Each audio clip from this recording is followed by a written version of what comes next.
On a freezing Detroit winter, a 12-year-old girl was pedaling home from school, her yellow cardigan the only bright thing in the gray snow. She had homework waiting, a shift at the corner store in 2 hours, and a mom working doubles just to keep the lights on.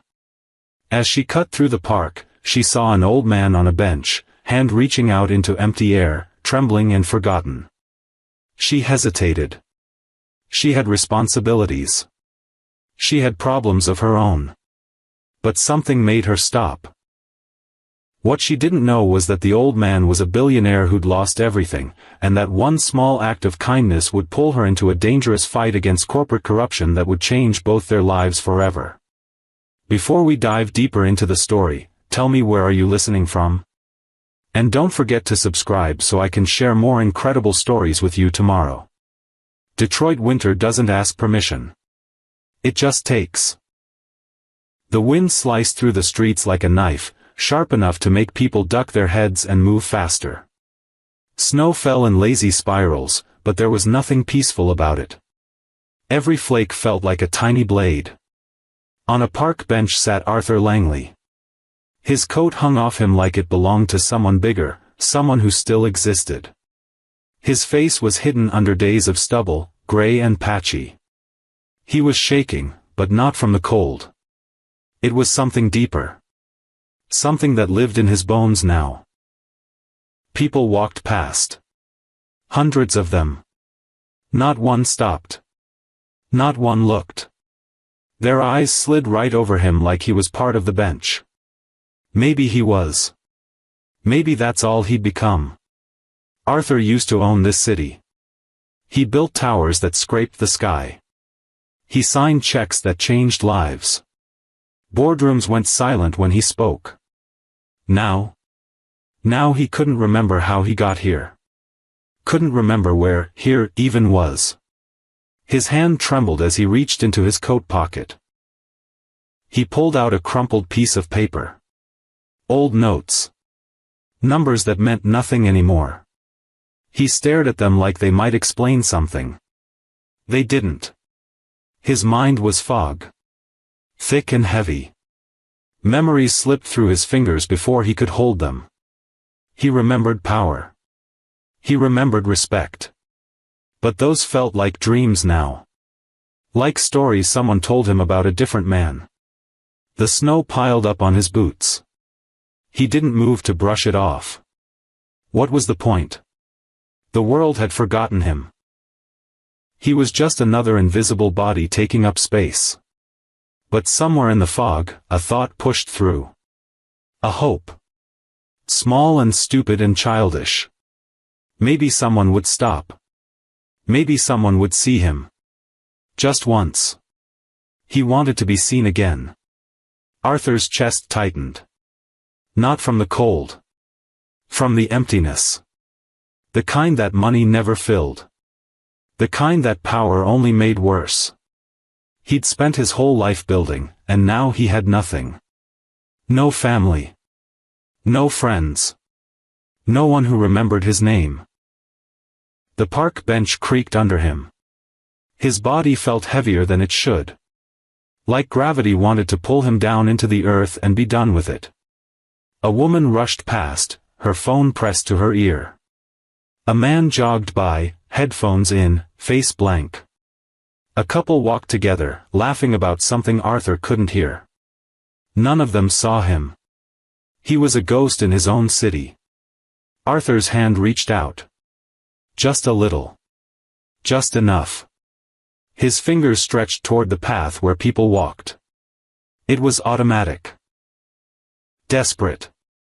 The gesture of a man who'd run out of options. He didn't expect anyone to take it. But he reached anyway. Sky's bike will hit a patch of ice and she almost went down. She caught herself, feet scraping the ground. Her yellow cardigan was the only bright thing on the entire street. Everything else was white or gray or dead. She wasn't supposed to be out here.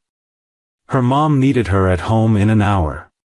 But school let out early and Sky took the long way. She always took the long way. Home was too quiet. Too heavy. Her mom worked doubles at the diner. Breakfast shift. Dinner shift. Sometimes both. Sky helped when she could. Dishes. Laundry. The bills her mom left on the counter with notes that said, maybe next week. The park was empty. No kids. No dogs. Just white silence. Then she saw him. The old man on the bench. She'd seen him before. Always in the same spot. But today something felt wrong. He was reaching. His hand was out in the air like he was trying to grab something that wasn't there. Sky slowed her bike. Her chest went tight. She should keep going. She should get home. She had things to do. Her mom was counting on her. But the old man's hand was still reaching. Sky stopped. She got off her bike and walked toward him. Her sneakers crunched in the snow. When she got close, she could see his eyes. They were lost. Like he was looking at the world through dirty glass. "Are you okay, mister?" Her voice cut through the air. Small but clear. Arthur blinked. Slowly. Like he was waking up from somewhere far away. His eyes tried to focus on her. It took him a few seconds. His voice cracked. "I don't know." Sky's heart dropped. She'd never heard someone sound that broken. Not even her mom after the eviction notice. She knelt down next to him. The snow soaked through her jeans instantly. Cold bit into her knees. She didn't care. "When's the last time you ate?" Arthur stared at her. His mouth opened but nothing came out. Sky looked around. No one was coming. No one was going to help. It was just her. She thought about her mom. About the rent. About the shift she was supposed to cover at the corner store tomorrow. About the math homework sitting on her kitchen table. Then she looked at Arthur's face again. "Can you stand?" Arthur nodded. "Barely." Sky stood up and held out her hand. Arthur stared at it like he didn't understand what it meant. Then, slowly, his shaking fingers wrapped around hers. His grip was weak. His whole body was weak. But he held on. Sky pulled. Arthur rose to his feet, unsteady, like a building that forgot how to stand. He swayed. Sky caught him with her other hand. "I'm taking you somewhere warm," she said. Arthur's eyes met hers. For the first time, there was something in them. Not hope. Not yet. But something close. Recognition. Someone had seen him. Sky's bike wasn't built for two people. It wasn't built for one person anymore. The chain rattled. The seat was cracked. But it was all she had. Arthur leaned against her as they walked to the bike. His weight pressed down on her shoulder. He was lighter than he looked. Like he was disappearing from the inside out. "Can you sit on the back?" Sky asked. Arthur nodded. He didn't speak. Maybe he couldn't. She helped him onto the rear rack. It groaned under his weight. Arthur's hands gripped the sides of the seat. His knuckles were white. Sky swung her leg over and started pedaling. The bike lurched forward. Arthur swayed but held on. The wind hit them immediately. Sky's eyes watered. Her legs burned after the first block. The yellow cardigan did nothing against the cold. She could feel Arthur shaking behind her. She had no plan. That was the truth. She didn't know where to take him. The hospital would ask questions she couldn't answer. The police would ask more. She couldn't take him home. Her mom would lose it. They barely had enough for themselves. But she'd made a promise. She'd said, somewhere warm. And Sky didn't break promises. Her mind raced as she pedaled. The corner store where she worked wouldn't let her bring him in. Mrs. Chen already gave her looks when she took too long on breaks.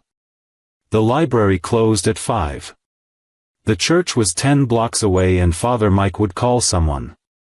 He always called someone. Sky's apartment was the only option. It was terrible. It was risky. But it was all she had. She turned left on Maple Street. 3 more blocks. Her thighs screamed. The bike wobbled. Arthur's grip tightened. "Hold on," Sky said through gritted teeth. Her mom wouldn't be home until midnight. That gave her 6 hours. 6 hours to figure out what to do with a man she didn't know. A man who looked like he was halfway to dead. What was she doing? This was insane. She had homework. She had a shift tomorrow morning. She had her own problems. Big ones. The kind that kept her up at night staring at the ceiling. But Arthur's hand had been reaching. And nobody stopped. Nobody but her.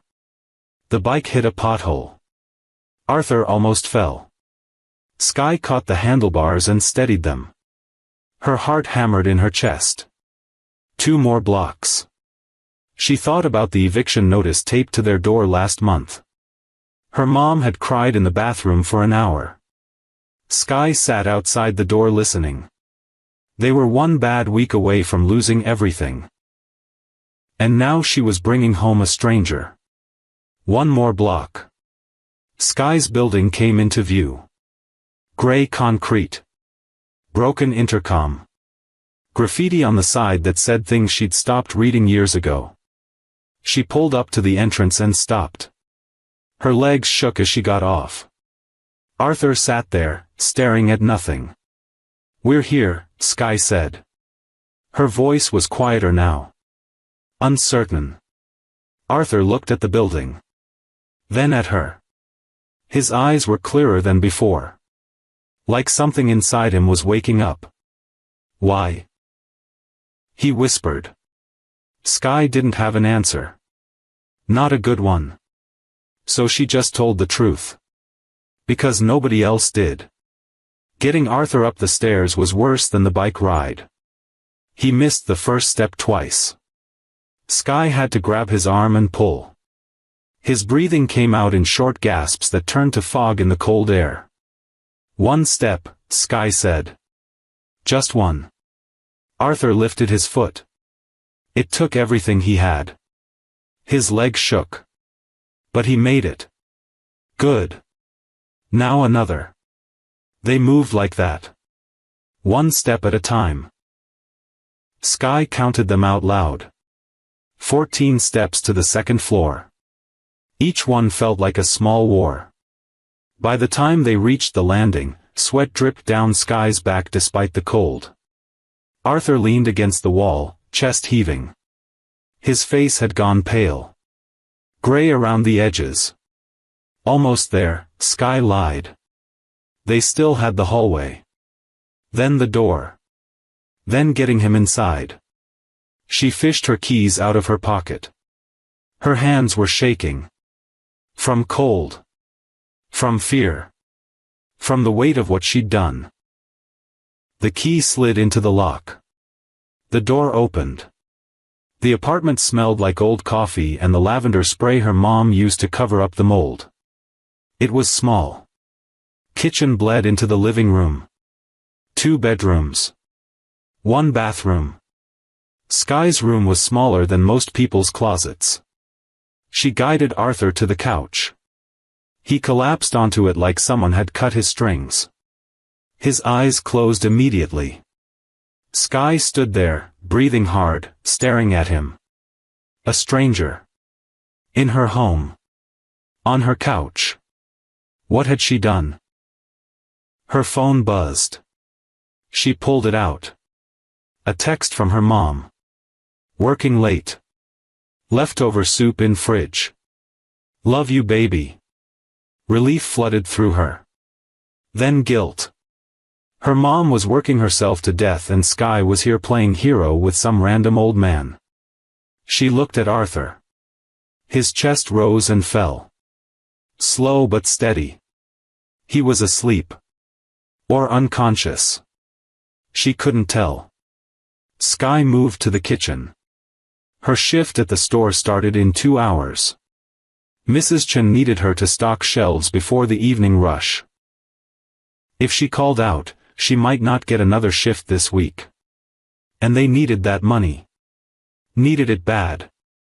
But Arthur needed her too. She filled a pot with water and put it on the stove. The soup her mom made was mostly broth. Probably not enough. But it was something. While the soup heated, Sky grabbed a blanket from her room. It was thin. Full of holes. But it was warm. She draped it over Arthur.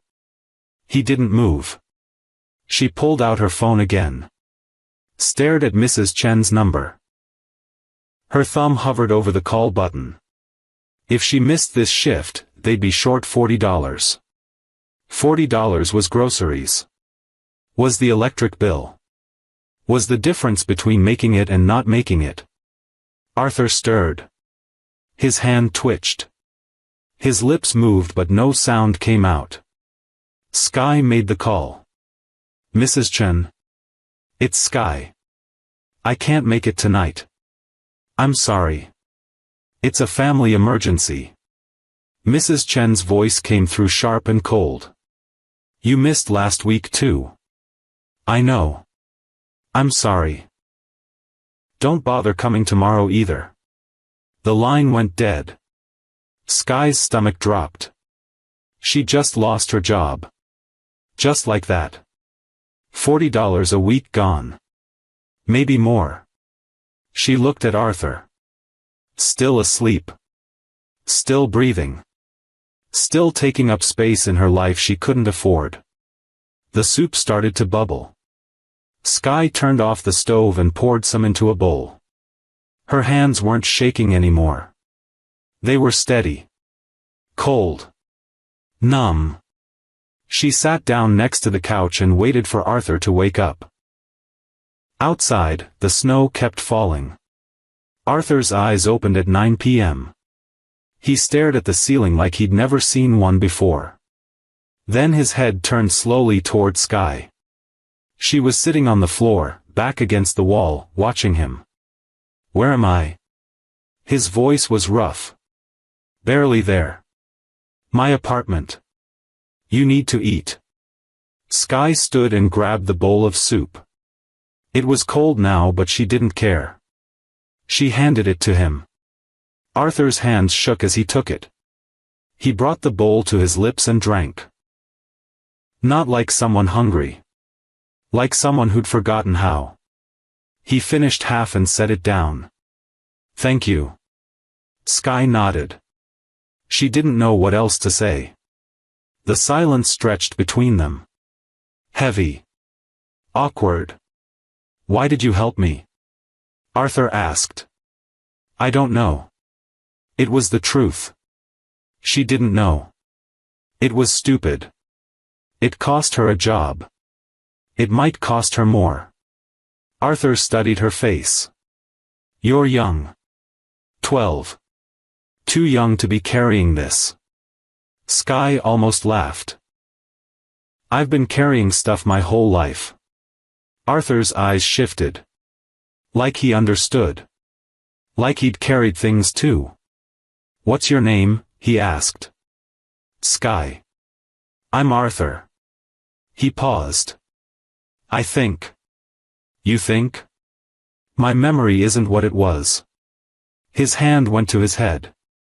Things are unclear. Sky sat back down on the floor. This was getting worse. Not only did she bring home a stranger, she brought home a stranger who didn't even remember who he was. Do you remember anything? She asked. Arthur closed his eyes. Pieces. Buildings. Meetings. Money. His face tightened. Losing everything. What happened? I don't know. His voice cracked. I just remember being someone. Being important. Then I wasn't. Sky's chest tightened. She knew that feeling. Being invisible. Being nothing. Her phone buzzed again. Another text from her mom. Home soon. You okay? Panic shot through her. Her mom would be home in an hour. Maybe less. And Arthur was on their couch. You can't be here when my mom gets home, Sky said quickly. Arthur looked at her. Where should I go? I don't know. But she can't see you. She'll freak out. We'll both freak out. Arthur tried to stand. His legs gave out. He dropped back onto the couch hard. His face went white. I can't, he whispered. I'm sorry. I can't move. Sky's mind raced. She could hide him. Her room? No. Too small. Her mom would hear him. The bathroom? Worse. The building had a basement, but it was locked and full of rats. She had no options. None. Please, Arthur said. His eyes met hers. I'll leave in the morning. I promise. Just let me rest tonight. Sky wanted to scream. This was too much. She was 12. She had school. She had bills. She had a mother who was one breakdown away from giving up completely. But Arthur's eyes were desperate. The same desperation she'd seen on the bench. The same desperation she'd seen in her own mirror. Fine, she said. But you stay quiet. If my mom finds you, I'm in trouble. Real trouble. Arthur nodded. I understand. Sky heard footsteps in the hallway. Heavy. Tired. Her mom's footsteps. She grabbed the soup bowl and ran to the kitchen. Shoved it in the sink. Turned off the light in the living room. Threw another blanket over Arthur. Don't move. Don't breathe loud. Nothing. The key turned in the lock. Sky's heart pounded in her chest as the door opened and her mother walked in. Sky's mom dropped her purse on the counter. Her face was exhausted. Dark circles under her eyes. Hair pulled back in a messy bun. Hey baby, she said. Her voice was flat. Worn down. Hey mom. Her mom moved to the fridge. Opened it. Stared inside like the answer to everything was in there. She grabbed a water bottle and closed it. You eat? Yeah. Her mom nodded. She didn't ask what. She was too tired to ask. That's what Sky was counting on. I'm going to bed. Early shift tomorrow. Her mom paused at the hallway. You good? I'm good. Her mom's eyes lingered for a second. Like she wanted to say something. Then she turned and walked to her room. The door clicked shut. Sky waited. Counted to 60. Then another 60. She heard her mom's bed creak. Heard the sound of her shifting under the covers. She moved back to the living room. Arthur was exactly where she left him. Eyes closed. Chest rising and falling. But he was awake. She could tell. She's asleep, Sky whispered. Arthur's eyes opened. I'm sorry.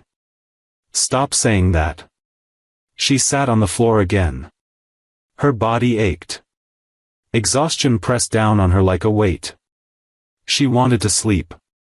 She wanted this day to end. But she couldn't. Not yet.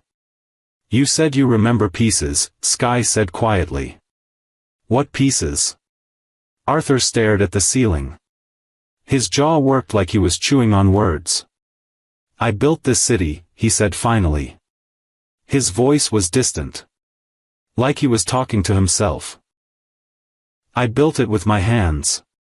With my mind. Sky frowned. What do you mean?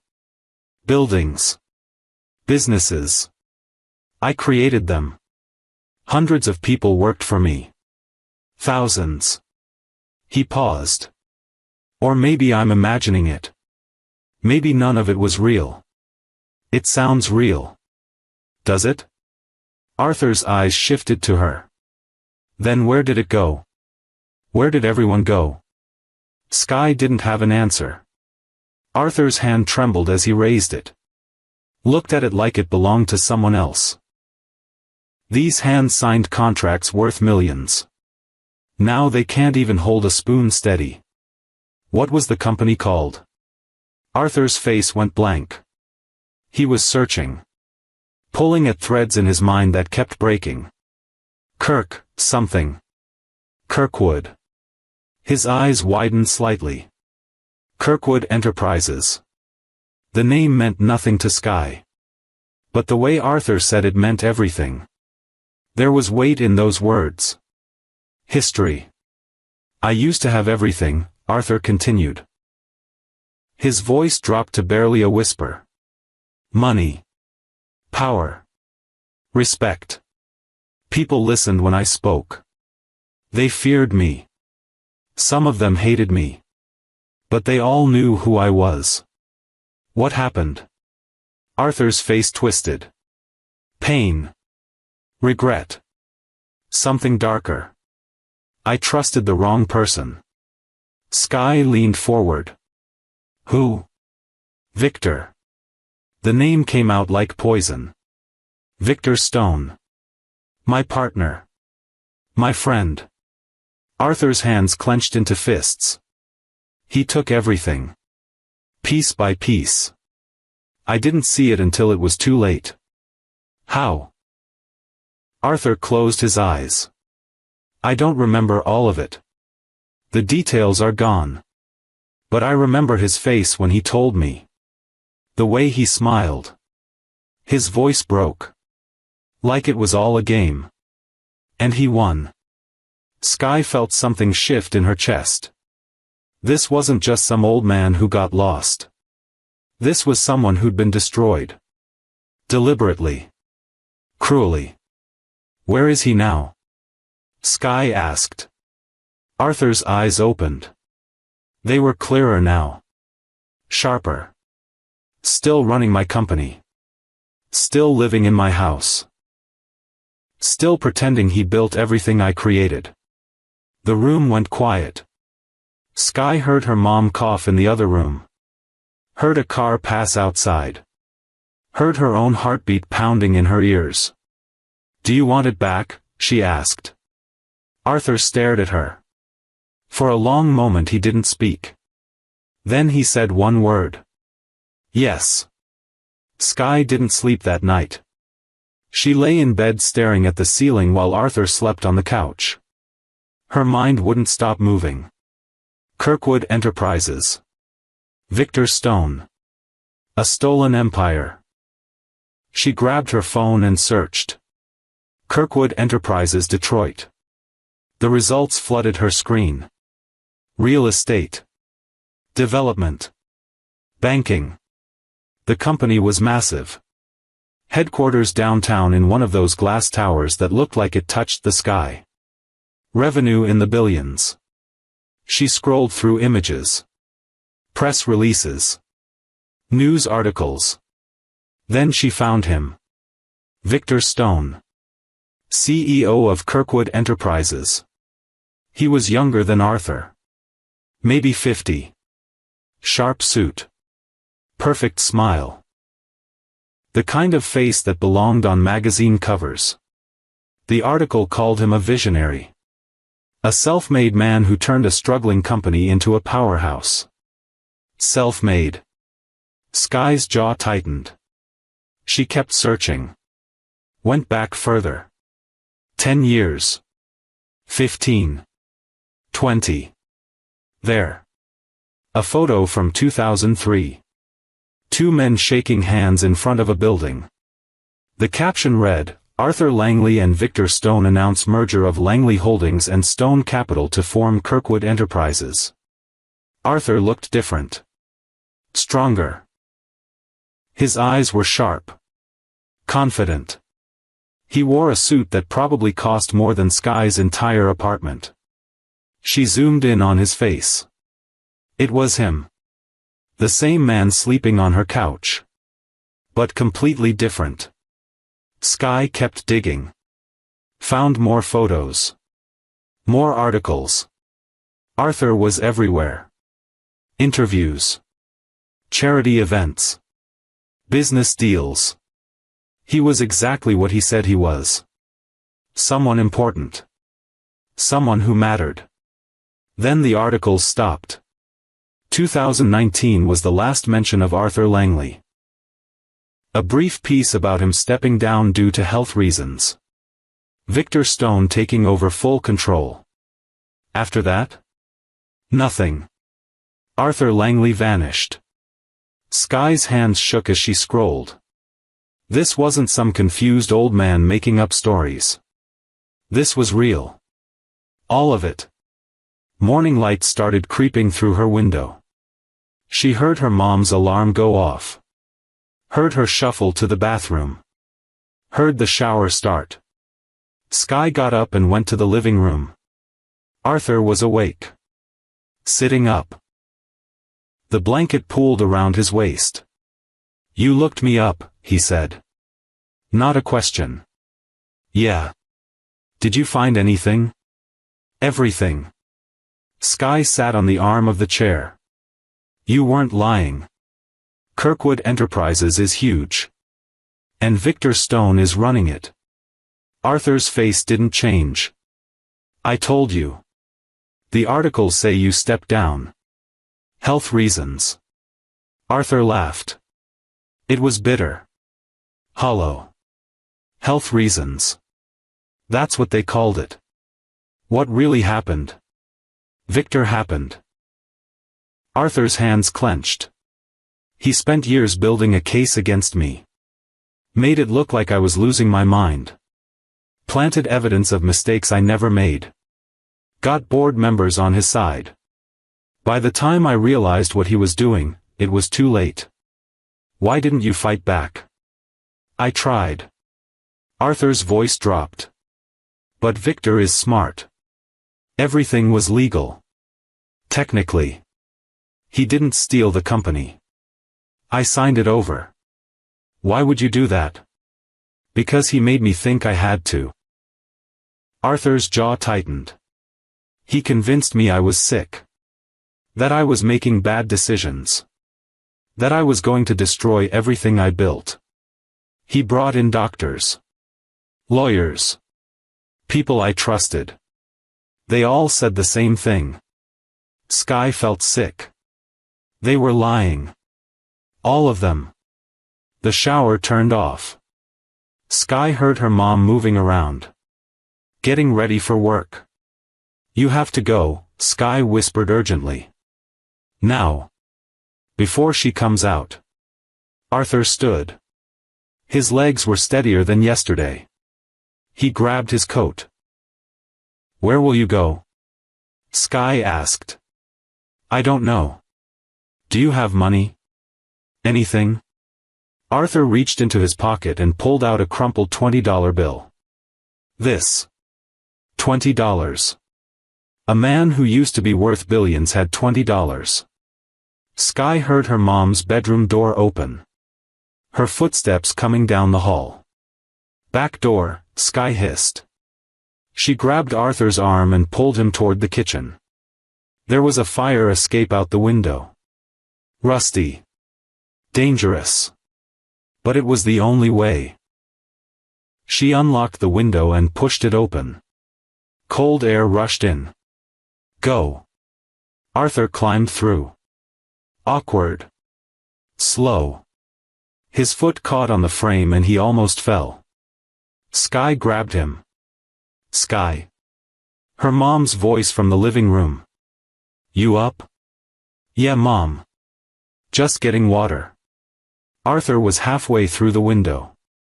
Sky shoved him gently. He made it onto the fire escape. The metal groaned under his weight.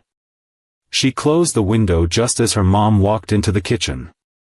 "You okay?" her mom asked. "You look stressed." "I'm fine." Her mom studied her face. Then looked at the window. "Why is that open?" "Stuffy in here." Her mom didn't look convinced, but she was too tired to push. She grabbed her coat. "I'll be home late again. There's money on the counter for dinner." She left. Sky waited until she heard the apartment door close. Then she opened the window again. Arthur was still on the fire escape. Waiting. "Meet me at the park," Sky said. "The same bench. 6 o'clock. "Why?" "Because we're getting your company back." School was a blur. Sky sat through algebra but didn't hear a word. Her mind was somewhere else. On Arthur. On Victor Stone. On a company worth billions that was stolen from a man who now slept on park benches. Her phone buzzed during third period. A text from an unknown number. "This is Mrs. Chen. You're officially terminated. Pick up your last check by Friday." Sky stared at the screen. $40 a week. Gone. That was groceries. That was the phone bill.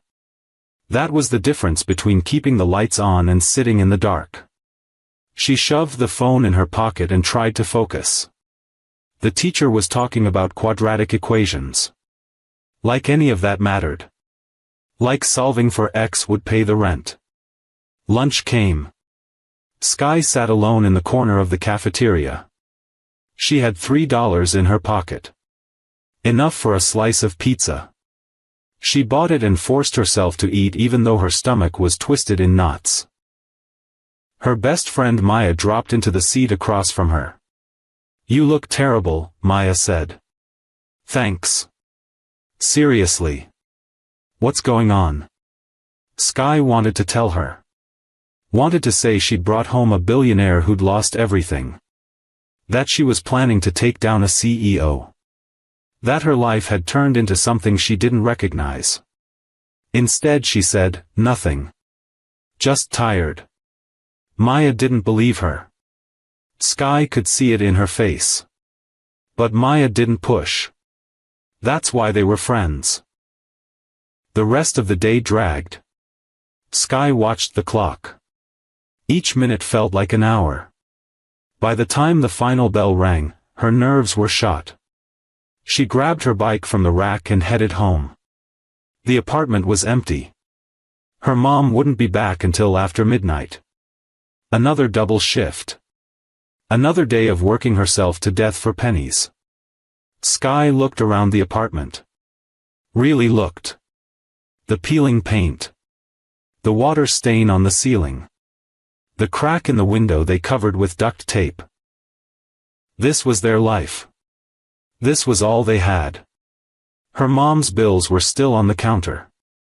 Sky picked them up. Electric. Water. Rent. The numbers blurred together. More than they had. More than they could pay. There was a red envelope at the bottom. Sky opened it even though she knew she shouldn't. Final notice. Eviction proceedings. 30 days. Her hands went numb. 30 days. They had 30 days before they were on the street. She thought about Arthur. About Kirkwood Enterprises. About the billions of dollars that should have been his. An idea formed. Dangerous. Stupid. But it was there. If Arthur got his company back, he'd have money. Real money. The kind that could solve every problem Sky had. The kind that could save her mom. Save their home. Save everything. But that was selfish. That wasn't why she helped him. She helped him because it was right. Because nobody else did. Her phone buzzed. A text from her mom. Can you cover groceries this week? I'm short. Sky's chest tightened. Her mom didn't know she'd lost her job. Didn't know they were 30 days from homeless. Didn't know her daughter was about to do something incredibly reckless. Sky texted back. I got it. She didn't have it. She had nothing. She looked at the clock. 5:30. Time to meet Arthur. Sky grabbed her jacket and headed for the door. She stopped. Turned back. Looked at the eviction notice one more time. 30 days. She left the apartment and headed for the park. The sun was setting. The temperature was dropping. Her breath came out in clouds. Arthur was already there. Sitting on the same bench. But he looked different. More alert. More present. He saw her coming and stood. You came, he said. I said I would. Arthur studied her face. What's wrong? Nothing. You're lying. Sky's jaw tightened. We all have problems. Tell me. Why? You can't fix them. Arthur's face fell. You're right. I can't. But maybe together we can fix mine. And maybe that helps yours. Sky looked at him. Really looked. This man had lost everything and he was offering to help her. We're getting evicted, she said quietly. 30 days. Arthur's expression didn't change. He just nodded. Like he understood. Like he'd been there. Then we don't have time to waste, he said. What do you mean? Arthur's eyes sharpened. If we're doing this, we're doing it now. Victor Stone stole my company. We're going to steal it back. How? Sky asked. You don't have money. You don't have proof. You don't even have a place to live. Arthur smiled. It was small but it was real. I have something better. I have knowledge. And I have you. I'm 12. Exactly. Nobody's watching you. Nobody cares about a teenager on a bike. That makes you invisible. And invisible is powerful. Sky felt something shift. He was right. People overlooked her every day. Teachers. Store owners. Adults. They saw a kid and stopped paying attention. What do you need me to do? Arthur sat back down on the bench. First, I need to remember. Really remember. The details are still foggy but they're coming back. Victor didn't just take the company. He buried evidence. Changed records. Made it look like everything was his idea from the beginning. What kind of evidence? Contracts. Emails. Financial records. Proof that I built Kirkwood from nothing. That Victor was just a partner. Not the founder. Arthur's hands clenched. He rewrote history. Made himself the hero and me the crazy old man who lost his mind. Where's the evidence now? That's the problem. Most of it was digital. Company servers. Cloud storage. All password protected. All controlled by Victor now. Sky's mind raced. What about paper? Old files? Arthur went still. His eyes widened slightly. The vault, he whispered. What vault?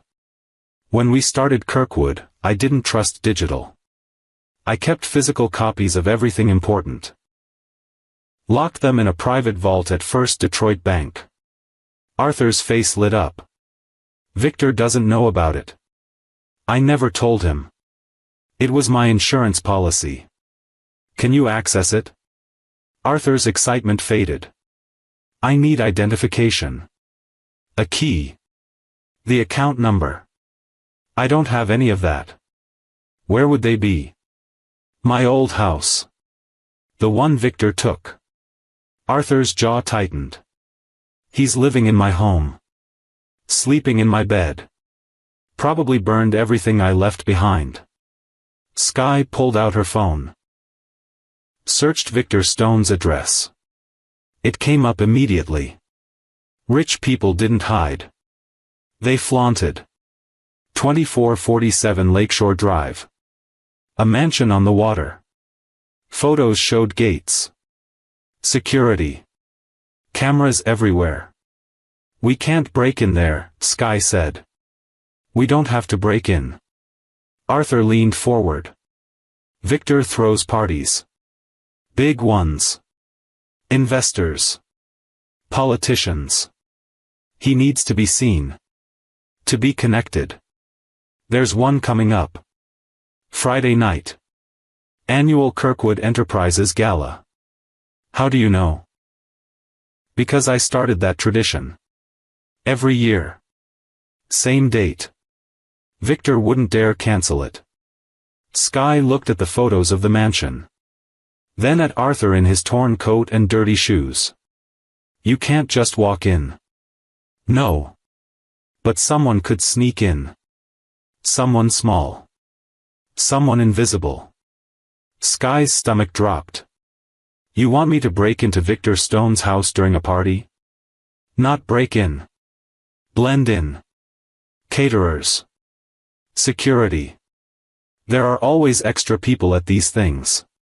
Nobody tracks them all. That's insane. It's our only shot. Skye stared at him. This was crazy. She was 12. She had school. She had her mom. She had 30 days to figure out how to keep a roof over their heads.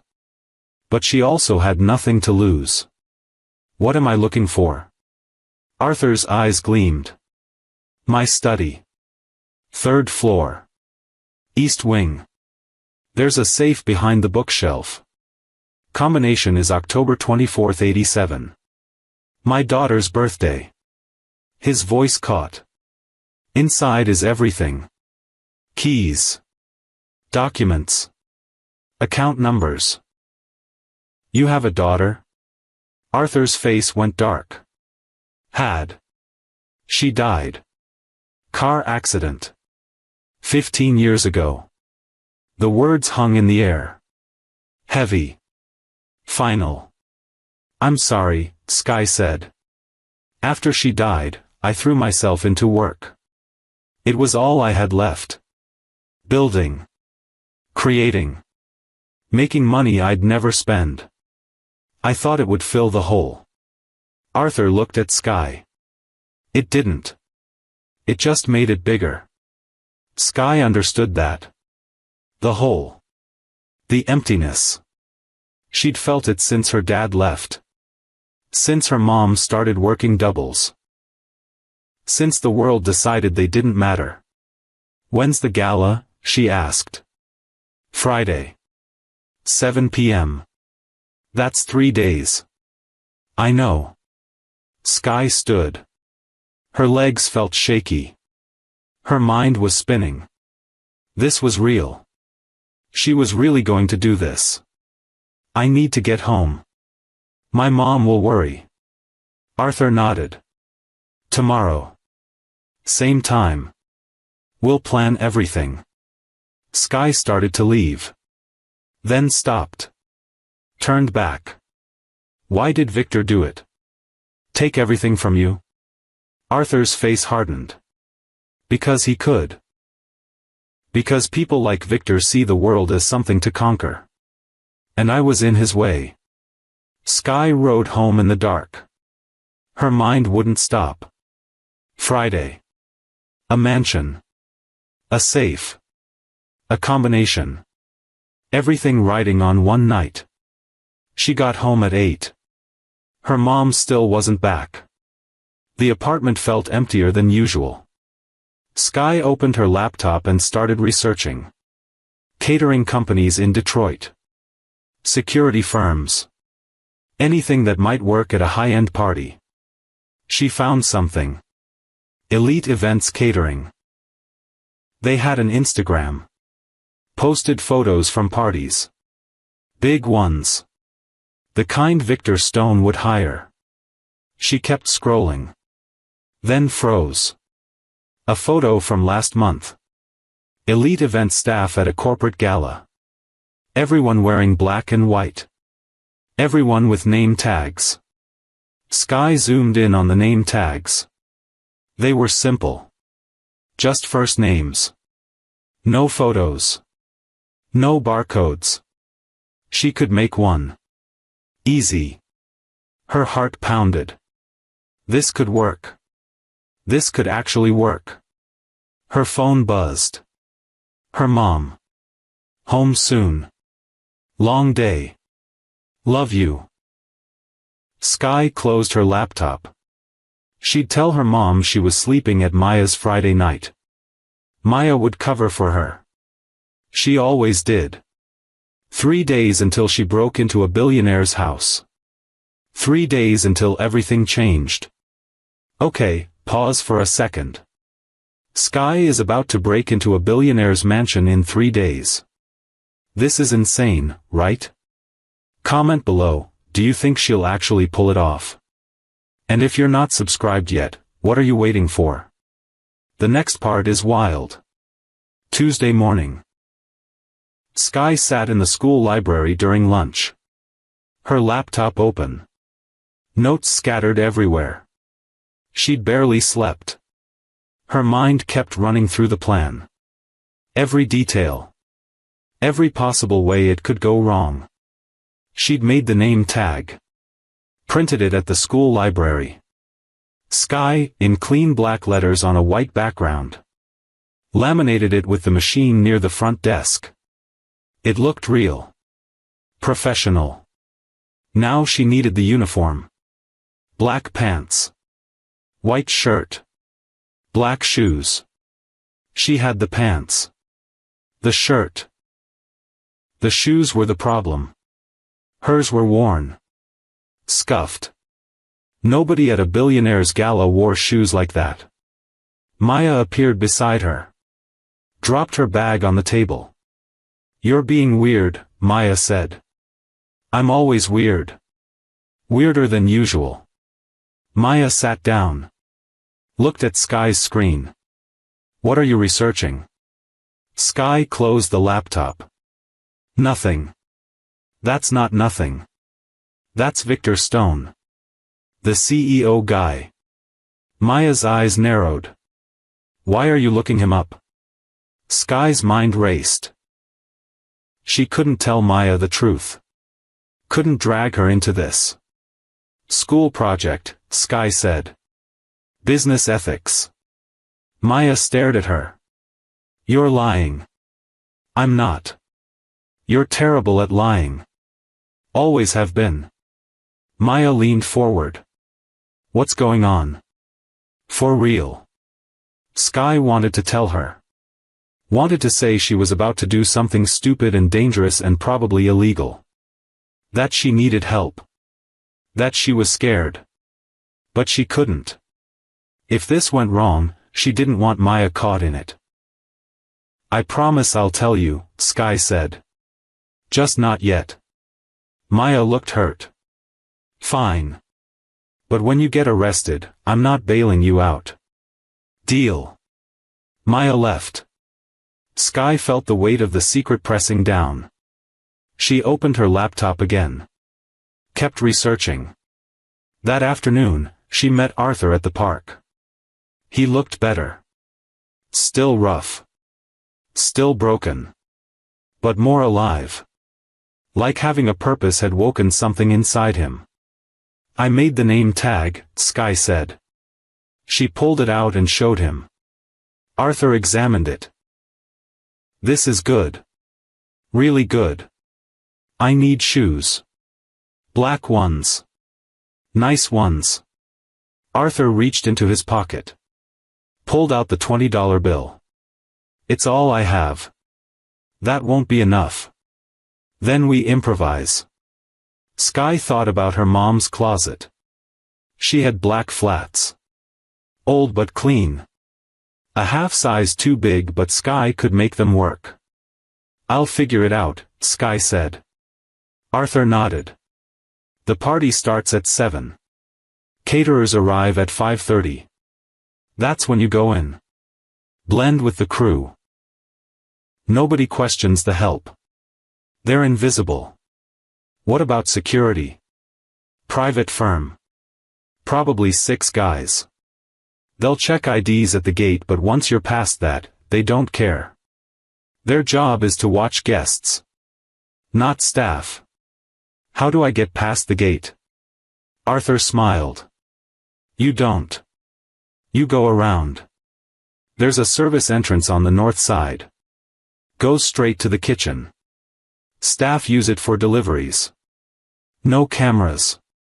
No guards. Just a code. What's the code? 4732. Victor never changes codes. Too lazy. Sky wrote it down. Her hands were shaking. This was real. Too real. Once I'm inside, then what? Stay in the kitchen until the party starts. When guests arrive, everyone gets busy. That's when you slip upstairs. East wing. 3rd door on the right. My old study. What if someone sees me? Say you're looking for the bathroom. Act confused. Apologize. They won't think twice about a scared kid. Sky's stomach twisted. And the safe? Behind the bookshelf. Middle section. 2nd shelf from the bottom. Push the entire shelf. It swings out. The safe is small. Black. Steel. 102487. Right. Arthur's eyes were intense. Focused. Inside are 3 things. A key. A flash drive. And a document. The document is my original partnership agreement with Victor. Signed and notarized. It proves I'm the majority owner. That I built everything. What's on the flash drive? Emails. Financial records. Every dirty deal Victor made. Every lie he told. Every person he paid off. Arthur's jaw tightened. It's enough to destroy him. And the key? Opens the vault at First Detroit Bank. That's where the real evidence is. Original contracts. Legal documents. Everything we need to take back Kirkwood. Sky took a deep breath. This was bigger than she thought. This wasn't just sneaking into a house. This was corporate warfare. What if the safe is empty? She asked. What if Victor found it? He didn't. He doesn't know it exists. I made sure of that. How? Arthur's face went dark. Because I hid it the day my daughter died. The day I stopped trusting anyone. Even Victor. Sky felt the weight of that. The pain behind it. After I get the stuff, then what? You leave. Same way you came. Service entrance. Blend with the staff. Walk out like you belong. And if something goes wrong? Arthur looked at her. Really looked. Then you run. You drop everything and you run. Don't look back. Don't try to help me. Just go. I'm not leaving you. Yes, you are. If this fails, I lose everything. Again. But you? You're 12. You have a future. Don't throw it away for me. Sky felt something crack inside her chest. Nobody had ever said that to her. Nobody had ever put her first. Why are you doing this? She asked. Why now? You could have stayed on that bench. Stayed invisible. Arthur's eyes filled with something Sky couldn't name. Because you stopped. Out of everyone in this city, you stopped. And that meant something. It meant I still mattered. That maybe I could matter again. Sky nodded. She understood. She'd felt invisible her whole life. And now she was seeing someone who'd felt the same. Friday, she said. 5:30. Friday. Sky stood to leave. Arthur grabbed her arm gently. Thank you, he said. Whatever happens. Thank you. Sky rode home. The sun was setting. The air was cold. But inside she felt warm. Like she'd found something she didn't know she was looking for. Purpose. Wednesday. 2 days until the gala. Sky couldn't focus on anything. Her teachers' voices became background noise. The cafeteria chatter faded. All she could think about was Friday night. After school, she went straight to the park. Arthur was already there. But he wasn't alone. A man in a suit stood next to the bench. Mid-40s. Expensive watch. He was talking to Arthur. His voice was low but Sky could hear the edge in it. You need to leave Detroit, Arthur. While you still can. Arthur's face was stone. I'm not leaving. Victor knows you're back. Word travels. You think you can just show up and nobody notices? Let him know. The man in the suit noticed Sky approaching. His eyes narrowed. Who's this? Nobody, Arthur said quickly. Just a kid. The man studied Sky for a long moment. Then turned back to Arthur. You're making a mistake. Victor's not the same person you remember. He's dangerous now. Powerful. He has people. So do I, Arthur said. His eyes flicked to Sky. The man laughed. Bitter. A homeless man and a teenager. That's your army? It's enough. The man shook his head. I tried to warn you. He started to walk away. Then stopped. Looked back. For what it's worth, I believed in you once. We all did. But that was a long time ago. He left. Sky sat down next to Arthur. Who was that? James Crawford. Used to be my CFO. My friend. Arthur's voice was hollow. Or so I thought. He seemed scared. He is. They all are. Victor controls everything now. Everyone who worked for me either joined him or got pushed out. James joined. But he warned you. Doesn't matter.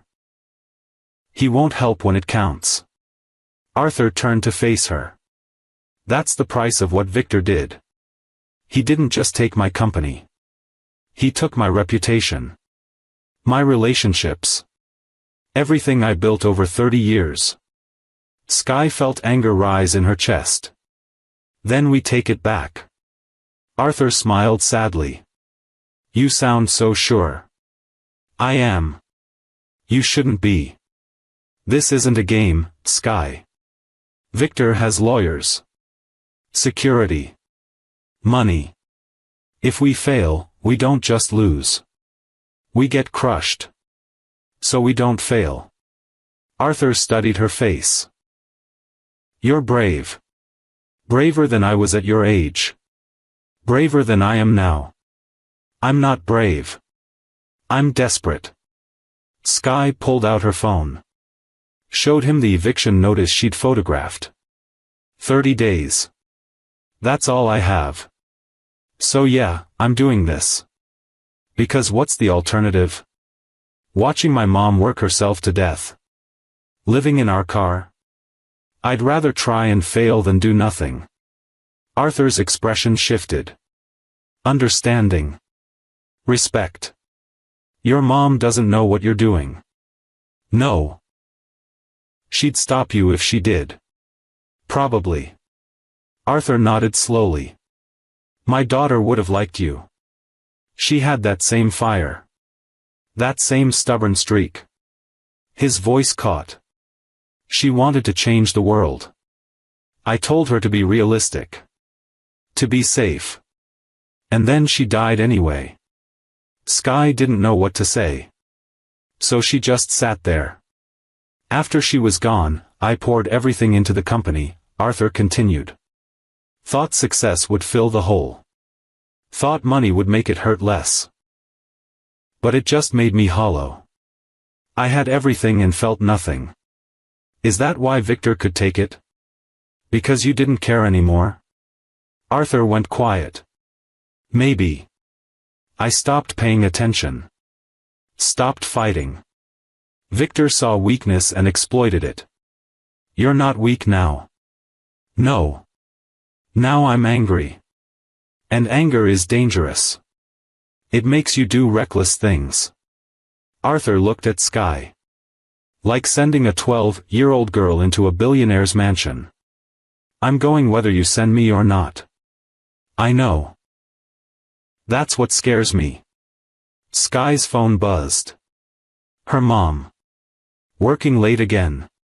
Sorry baby. Pizza money on counter. There was no pizza money. Her mom was lying. They were that broke. Sky shoved the phone in her pocket. Friday. We stick to the plan. Arthur nodded. Friday.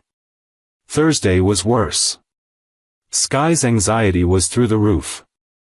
She snapped at Maya during lunch. Failed a chemistry quiz. Got detention for zoning out in English. When she got home, her mom was already there. That never happened.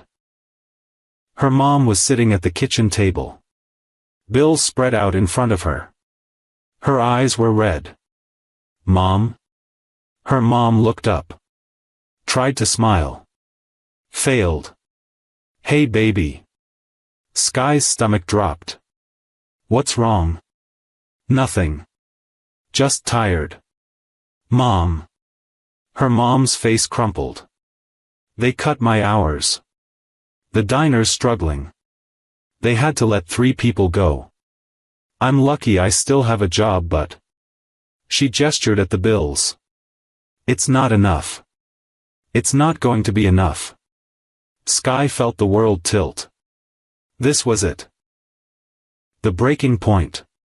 We'll figure it out, Sky said. Her voice sounded stronger than she felt. How? I'm already working 2 jobs. I can't work more. There aren't more hours in the day. Her mom's voice broke. I'm failing you. No you're not. I am. You deserve better than this. Better than living paycheck to paycheck. Better than watching me fall apart. Sky moved to her mom. Wrapped her arms around her. We're going to be okay. Her mom held her tight. How do you know? I just do. It was a lie. Sky didn't know anything. But she had to believe it. Had to believe Friday night would change everything. That night, Sky lay in bed staring at the ceiling. Tomorrow. Everything came down to tomorrow. Her phone lit up. A text from an unknown number. Victor knows something's happening. Be careful. James Crawford. The CFO. He was watching. Maybe helping. Maybe not. Sky deleted the text.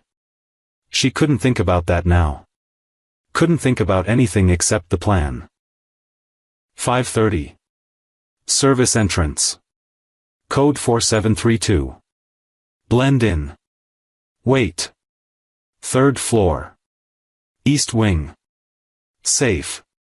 102487. She repeated it over and over until she fell asleep. When she woke up, it was Friday. Friday. 3 p.m. Sky told her mom she was sleeping at Maya's. Her mom barely looked up from the bills. Just nodded and said be safe. Maya's house was the meeting point. Sky had told her part of the truth. Not all of it. Just enough. I need you to cover for me tonight, Sky had said yesterday. For what? Something important. If my mom calls, tell her I'm sleeping over. Maya had stared at her. This is about Victor Stone, isn't it? Sky didn't answer. You're insane, Maya said. Whatever you're doing, it's insane. I know. And I can't stop you. No. Maya sighed. Fine. But if you die, I'm killing you. Now Sky stood in Maya's bathroom, looking at herself in the mirror. Black pants. White button-up shirt. Her mom's black flats. The name tag clipped to her shirt.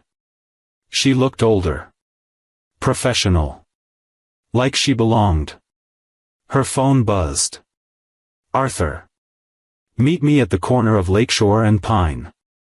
5 p.m. Don't be late. Sky's heart hammered. This was real. In 2 hours she'd be inside Victor Stone's mansion. She grabbed her jacket and left Maya's house. The bus ride felt endless. Every stop dragged. Every minute crawled. She got off at Lakeshore Drive at exactly 5 p.m. Arthur was waiting under a streetlight. He looked different. He'd cleaned up somehow. Shaved. His hair was combed. He wore a coat that almost fit. Where'd you get that? Sky asked. Church donation bin. Figured I should look less homeless. He studied her. You look good. Professional. I'm terrified. Good. Terror keeps you sharp. Arthur pulled out a small phone. Old. Flip style. I got this from a pawn shop. It's a burner. Text me when you're inside. When you get the safe open. When you're out. Every step. Sky took the phone. Where'd you get money for this? Sold my coat. The old one. Guy gave me $30. Arthur. I don't need it. I need you safe more than I need to be warm. His eyes were intense. If anything feels wrong, you leave. Immediately. Don't think. Don't hesitate. Just go. I know. Say it back to me. If anything feels wrong, I leave. Arthur nodded. The catering van should arrive any minute. You slip in behind them. Stay close but not too close. Act like you belong. Right on cue, a white van turned onto Lakeshore. Elite Events Catering printed on the side. It slowed at the gate. Go, Arthur said. Sky walked toward the gate. Not too fast. Not too slow. The van stopped. A guard stepped out of the booth. Checked the driver's ID. Looked in the back. Sky kept walking. The van started moving through the gate. She was 15 feet behind it. 10 feet. 5 feet. The gate started to close. Sky moved faster. Slipped through just before it shut. The guard was already back in the booth. He didn't see her. She was in. The driveway curved up to a massive house. No, a mansion. 3 stories of glass and stone. Lights everywhere. People moving inside. The catering van went around back. Sky followed. Her heart was in her throat. The service entrance was exactly where Arthur said it would be. North side. Steel door. Keypad next to it. The caterers were unloading equipment. Nobody looked at her. She was invisible. Just like Arthur said. Sky walked to the keypad. 4732. Her finger hovered over the buttons. The door opened from the inside. A woman in chef's whites appeared. You coming in or what? Sky nodded and slipped past her into the kitchen. It was chaos. People everywhere. Shouting. Clattering dishes. Food being plated. The smell of expensive ingredients filled the air. You knew? The chef asked. Yeah. First event. Stay out of the way. When the party starts, you're on drink service. Champagne trays. Don't spill. Don't talk. Just smile and move. Got it. The chef disappeared into the chaos. Skye found a corner near the pantry. Pulled out the burner phone. Texted Arthur. Inside. His response came instantly. Good. Stay low. Wait for the party to start. Skye watched the clock. 5:47 p.m. 13 minutes until the guests arrived. 13 minutes until she could move. The kitchen got louder. More people arrived. Real staff. Not caterers. House staff. They wore different uniforms. Gray and white.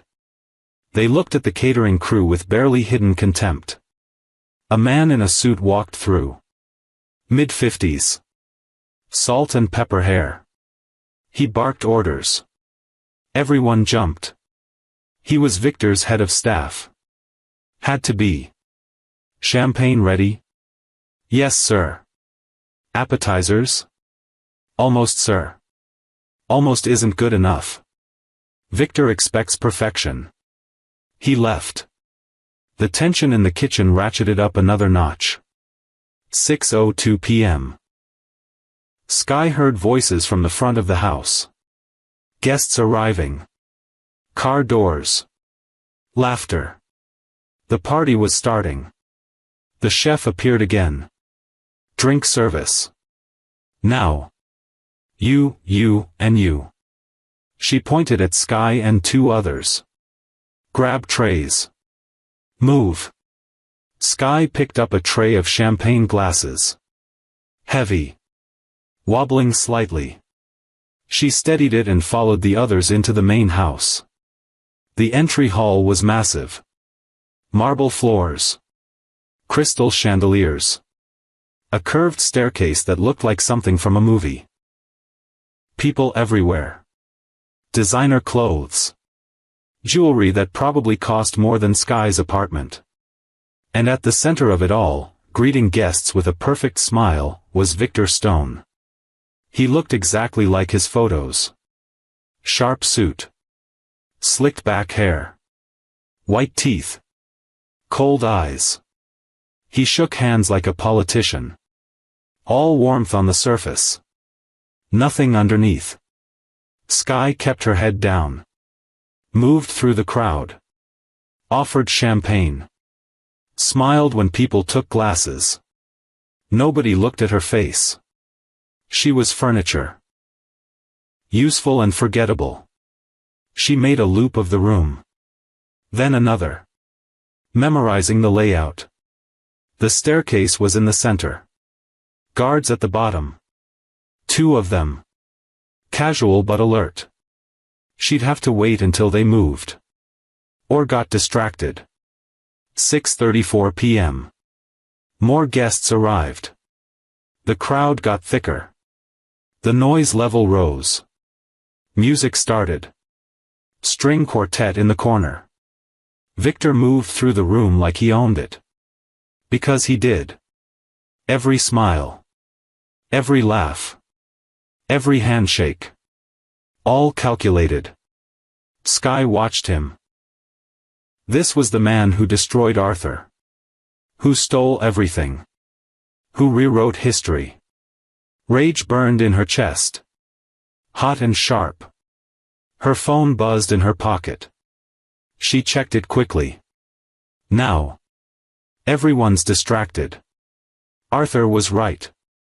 The guards were talking to each other. Laughing at something. Not watching the stairs. Skye set down her empty tray. Grabbed a full one to look busy. Moved toward the staircase. She was 3 steps up when someone grabbed her arm. Staff aren't allowed upstairs. Skye turned. One of the guards. Young. Suspicious eyes. Sorry, Skye stammered. I was looking for the bathroom. Someone said. Bathrooms are downstairs. First door on the left. Right. Sorry. She turned to leave. The guard watched her. She could feel his eyes on her back. This wasn't going to work. Not like this. She needed a new plan. Skye went to the downstairs bathroom. Locked the door. Stared at herself in the mirror. Her hands were shaking. The guard was watching now. She'd made herself visible. Stupid. Careless. She pulled out the burner phone. Texted Arthur. Guards blocking stairs. Can't get up. 3 dots appeared. Then stopped. Then appeared again. Find another way. Service stairs. Kitchen side. Service stairs. Why didn't she think of that? Big houses always had them. For staff to move without being seen by guests. Skye flushed the toilet for effect. Washed her hands. Took a breath. Opened the door. The guard was still at the main staircase. Watching. She avoided his eyes and headed back to the kitchen. The chaos had died down a little. The initial rush was over. Now it was maintenance. Keeping trays full. Keeping plates moving. Skye scanned the kitchen. There.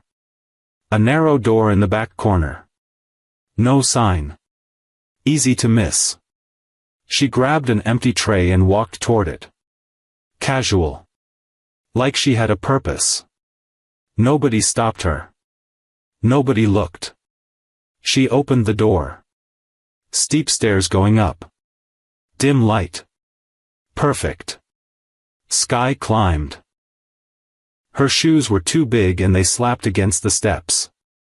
She moved slower. Quieter. 1 floor. 2 floors. 3. The door at the top had a small window. She peeked through. Empty hallway. Plush carpet. Paintings on the walls. This was the residential floor. Where Victor actually lived. She pushed the door open. Slipped into the hallway. East wing. Arthur said east. She turned right. Started counting doors. 1. 2. 3. Third door. This was it. Skye's hand went to the knob. Turned it slowly. Locked. Her stomach dropped. Of course it was locked. Why would it be open? She stared at the door. Thought about kicking it in. Immediately dismissed that. Too loud. Too obvious. Think. There had to be another way. Her eyes went to the doorframe. Old house. Old locks. The kind you could pick with a credit card if you knew how. Skye pulled out her school ID. Slid it between the door and the frame. Wiggled it. Nothing. She tried again. Applied pressure. The card bent but the lock didn't budge. Footsteps. Coming from the other end of the hall. Skye's heart stopped. She pocketed the ID and walked away from the door. Tried to look lost. Confused. A woman appeared. House staff. Gray uniform. She looked at Skye with immediate suspicion. What are you doing up here? I'm so sorry. I got turned around. Looking for the bathroom. You're catering. Yes, ma'am. Catering doesn't come upstairs. Her voice was sharp. Cold. How did you even get up here? The main stairs. I didn't know. The guard should have stopped you. He did. Earlier. But I got lost again. I'm really sorry. The woman studied her. Deciding whether to believe her. Whether to call someone. Skye's phone buzzed in her pocket. Loud. Obvious. The woman's eyes narrowed. Personal phones aren't allowed during service. I know. I'm sorry. It's my mom. She's sick. I told her I'd keep my phone on in case. Turn it off. Yes, ma'am. Sky pulled out the phone. Made a show of turning it off. The woman watched. Downstairs. Now. Yes, ma'am. Sky walked past her. Back toward the service stairs. The woman followed. All the way down to the kitchen. When they got there, the woman grabbed the chef. Spoke in a low voice. Sky couldn't hear but she could guess. The chef turned. Looked at Sky. Her expression was ice. You. Out. What? You're done. Leave. Now. Sky's mind raced. I didn't do anything. I just got lost.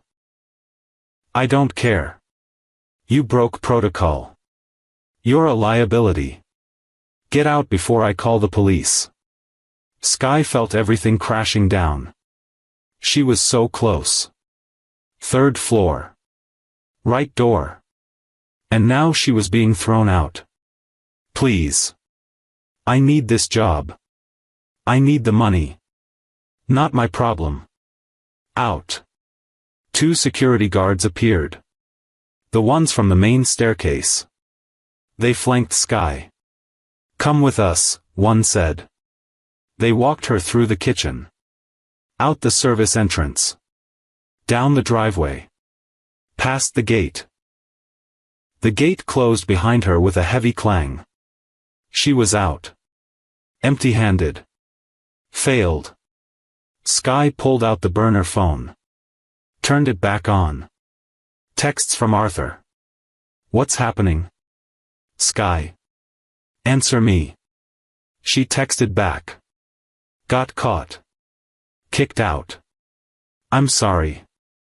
The response came immediately. Where are you? Outside the gate. Stay there. Sky leaned against a tree. Her legs felt weak. Everything hurt. She'd been so sure she could do this. So confident. Stupid. She was just a kid. What did she think would happen? Her phone rang. Arthur. I'm sorry, she said immediately. Stop. Listen to me. His voice was steady. Calm. You're not done. Yes, I am. They threw me out. I can't get back in. You don't need to. Look at the house. 3rd floor. East wing. Count the windows. Sky looked up. The mansion blazed with light. She counted. 5 windows on the east side. 3rd one from the right. That's the study. Arthur, I can't fly. There's a tree. Old oak. Right side of the east wing. The branches reached the 3rd floor. I used to climb it with my daughter when she was young. Victor never cut it down because it's historic. Protected by the city. Sky's eyes found the tree. Massive. Ancient. Branches spreading toward the house like arms reaching out. You want me to climb a tree? Yes. In dress shoes and catering clothes. Yes. This is insane. I know. But it's all we have. The party will run until midnight. That gives you time. Climb the tree. Get in through the window. Get what we need. Climb back down. What if the window's locked? It's not. Victor leaves it cracked. He likes fresh air when he works. Old habit. Sky stared at the tree. Then at the house. Then back at the tree. This was beyond insane. This was suicidal. But what choice did she have? Go home empty-handed? Watch her mom lose everything. Give up? Talk me through it, Sky said. Sky kicked off the two big flats. Barefoot was better. More grip. She shoved the phone in her pocket and approached the fence. 8 feet tall. Iron bars. Decorative but strong. She found a spot where the bars were closer together. Used them like a ladder. Her toes barely fit, but she made it work. Up and over. Dropped onto the grass on the other side. Security cameras swept the yard in slow arcs. Sky watched their pattern. Counted. 10 seconds facing left. 10 seconds facing right. 20-second window. She waited for the camera to swing left. Then ran. The tree was bigger up close. Rough bark. Thick branches. The lowest one was above her head. She jumped. Caught it. Her palms scraped against bark, but she held on. Pulled herself up. One branch. Then another. The dress pants weren't made for this. She heard fabric rip. Kept climbing. 3rd floor. The branches thinned out, but they held her weight. Barely. She inched along one that stretched toward the house. It bowed under her. Creaked. Don't look down. Don't think about falling. The window was 3 feet away. Then 2. Then 1. Arthur was right. It was cracked open. Half an inch of space. Sky reached out. Her fingers found the frame. She pushed. The window slid up.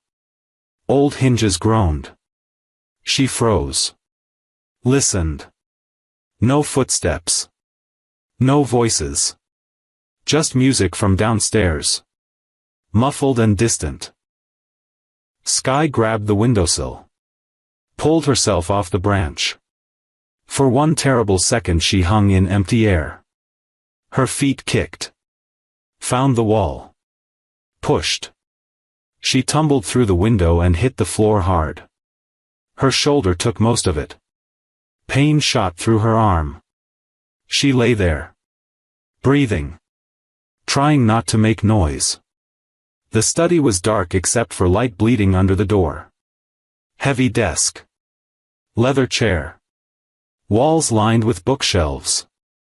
This was Arthur's room. She could feel it. Even though Victor had claimed it. Sky pulled out the burner phone. The screen's glow felt too bright. She texted. Inside the study. Arthur's response was instant. Bookshelf. Middle section. Second shelf from bottom. Push. Sky stood. Her legs shook. She went to the bookshelf. Found the middle section. Second shelf from the bottom. Books lined it. Business titles. Leadership. Success. She pushed. Nothing happened. Pushed harder. Still nothing. Her heart raced. What if Arthur was wrong? What if Victor had changed everything? She tried pulling instead. The shelf slid toward her. Smooth. Silent. Practiced. Behind it was a small safe. Black steel. Digital keypad. 102487. Her fingers moved over the numbers. Each beep felt loud as a gunshot. The safe clicked. The door swung open. Inside were exactly 3 things. A key on a brass ring. A flash drive. A folded document. Sky grabbed all 3. Shoved them in her pocket. Footsteps in the hallway. Getting closer. She pushed the shelf back. It slid into place. She ran to the window. Started to climb through. The door opened. Light flooded the room. Victor Stone stood in the doorway. He wasn't alone. 2 security guards behind him. And someone else. James Crawford. The CFO who'd warned Arthur. Well, Victor said.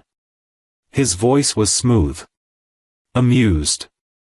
What do we have here? Sky was halfway out the window. She could drop. Run. But it was 3 stories. She'd break something. Maybe everything. Come back inside, Victor said. Let's talk. I'm good out here. Victor smiled. You're Arthur's little helper. The girl who found him on the bench. I know all about you, Sky. Her blood ran cold. He knew her name. James told me everything. Victor gestured to Crawford. He's been watching Arthur. Watching you. Making sure I knew exactly what was happening. James looked at the floor. Shame on his face. But not enough to matter. Give me what you took, Victor said. I didn't take anything. The safe is open. Don't insult my intelligence. Victor stepped into the room. You have something that belongs to me. I want it back. It doesn't belong to you. It never did. Victor's smile disappeared. Everything in this house belongs to me. Everything Arthur had belongs to me. I earned it. You stole it. I won it. There's a difference. Victor's eyes were cold now. Empty. Arthur was weak. Broken. He stopped caring about the company. About anything. Someone had to take control. So you destroyed him. I saved the company from his incompetence. I built Kirkwood into what it is today. Me. Not him. Sky's hand tightened around the items in her pocket. You're a liar. Victor moved fast. Crossed the room in 3 steps. Grabbed her arm. Yanked her back through the window. Sky's shoulder hit the floor again. Same spot. Fresh pain. Search her, Victor said. A guard moved forward. Sky kicked. Caught him in the knee. He stumbled. She rolled. Tried to run. The other guard caught her. Bigger. Stronger. He pinned her arms. Victor reached into her pocket. Pulled out the key. The flash drive. The document. His face went white. How did you? Arthur remembers everything, Sky said. Every dirty thing you did. Every lie you told. And now he has proof. Victor stared at the flash drive. This was destroyed.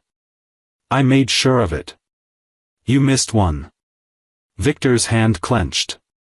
The flash drive cracked. But didn't break. He shoved it in his pocket along with the key and document. Where's Arthur? Victor demanded. Like I'd tell you. Victor grabbed her face. Forced her to look at him. You're a child. Playing a game you don't understand. Arthur sent you here to die. To take the fall while he stays safe. You don't know him. I know him better than anyone. We built this company together.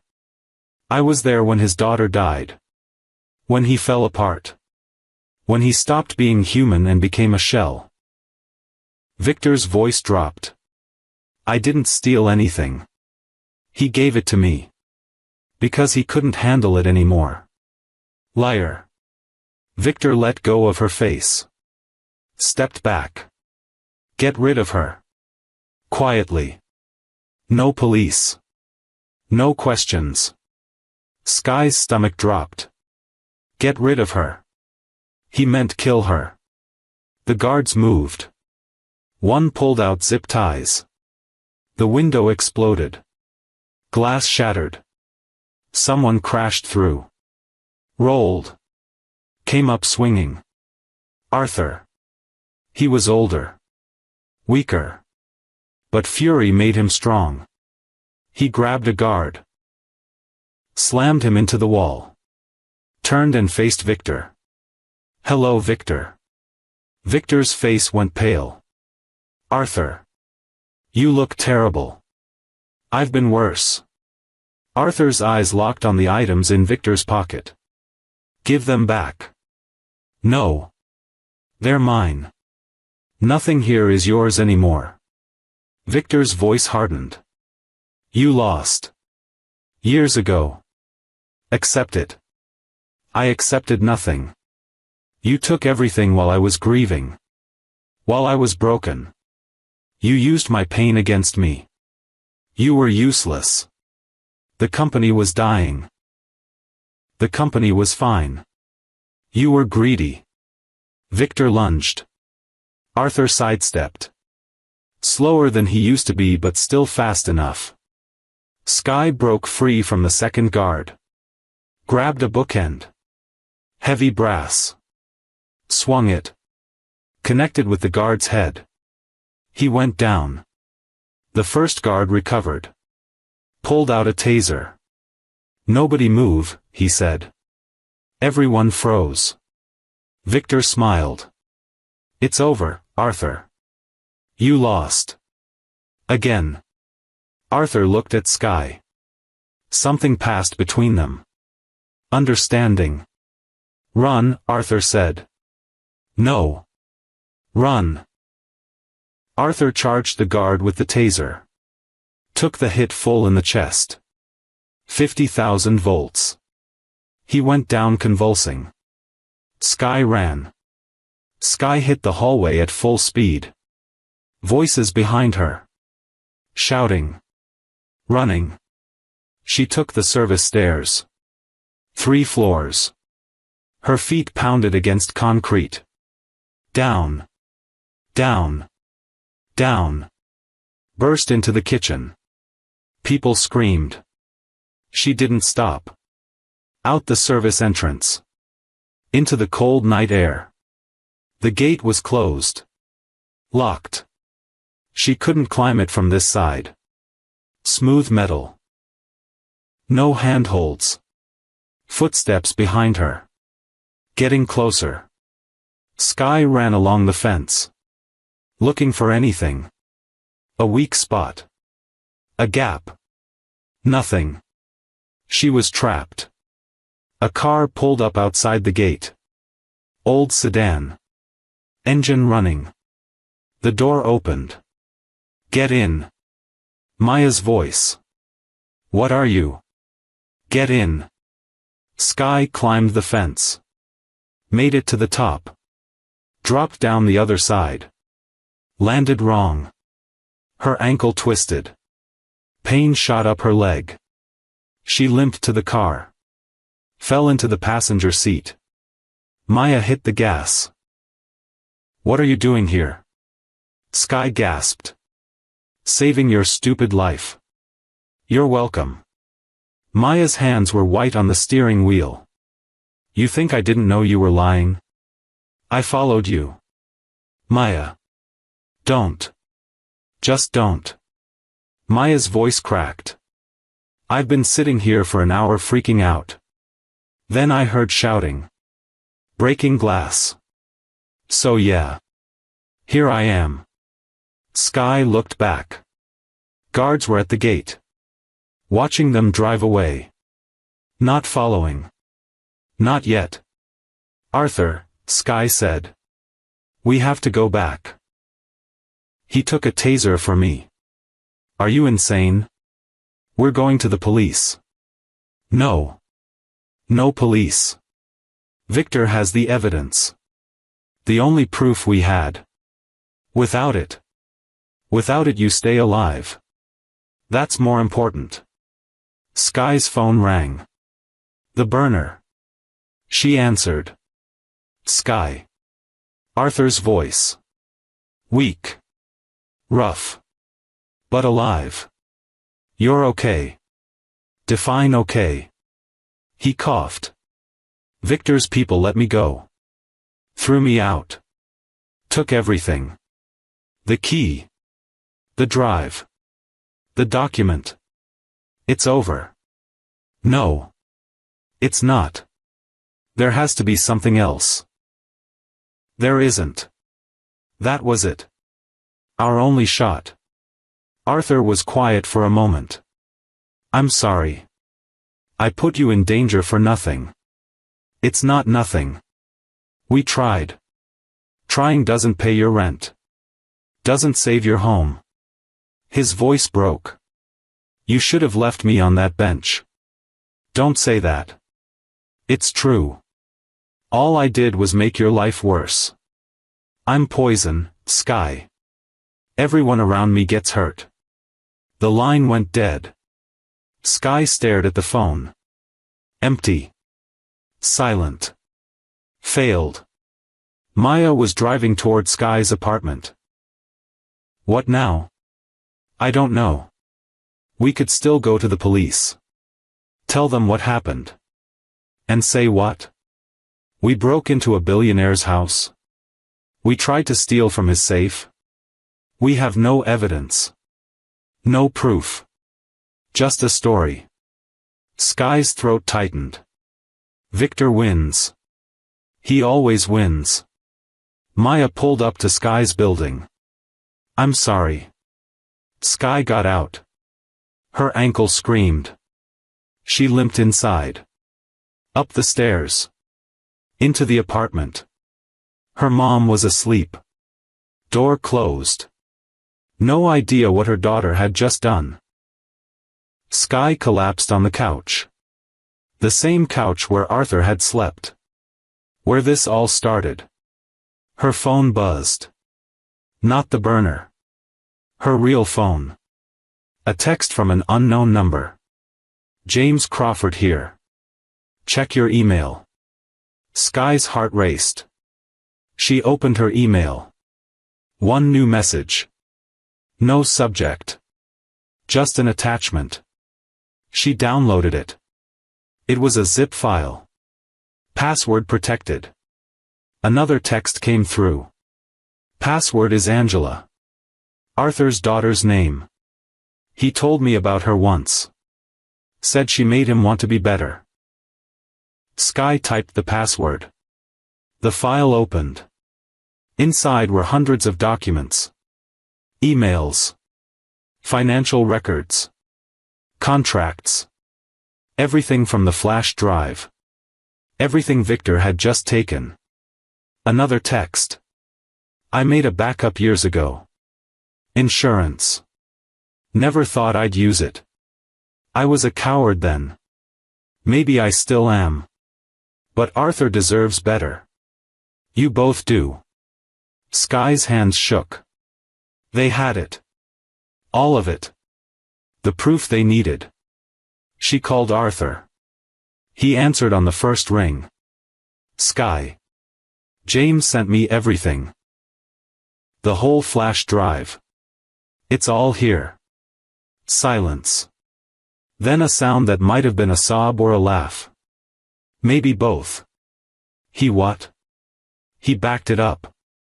Years ago. Victor doesn't know. We still have everything. Where are you? Home. Stay there. I'm coming. We have work to do. Arthur showed up 20 minutes later. He looked terrible. Burn marks on his chest from the taser. Moving slow. But his eyes were sharp. Focused. Sky showed him the files. They spread her laptop on the kitchen table. Started going through everything. Emails showing Victor manipulating board members. Financial records proving Arthur funded everything. Contracts signed before Victor joined the company. Medical records showing Arthur was never sick. Never incompetent. Just grieving. It was all there. Everything they needed to destroy Victor Stone. This is it, Arthur whispered. This is how we win. What do we do with it? Arthur's jaw tightened. We go public. Every news outlet. Every business journal. We burn Victor's world down. He'll fight back. Let him. Truth doesn't care about lawyers or PR teams. Arthur looked at Sky. But this puts you in the spotlight. Victor will come after you. Try to discredit you. Make your life hell. Are you sure you want this? Sky thought about her mom. Working doubles. Crying over bills. 30 days until eviction. She thought about Arthur. On that bench. Reaching. Invisible. She thought about Victor. In his mansion. His perfect smile. His stolen empire. I'm sure. They worked through the night. Compiled everything. Built a timeline. Made it impossible to deny. At 6 a.m., Sky's mom found them at the kitchen table. Surrounded by papers and empty coffee mugs. Sky. Her mom's voice was confused. Worried. Who is this? Arthur stood. Extended his hand. Arthur Langley. Your daughter saved my life. Her mom looked between them. What's going on? Sky took a breath. Mom. Sit down. I need to tell you everything. Sky's mom listened without interrupting. Her face went through shock. Anger. Fear. Disbelief. When Sky finished, the kitchen was silent except for the hum of the refrigerator.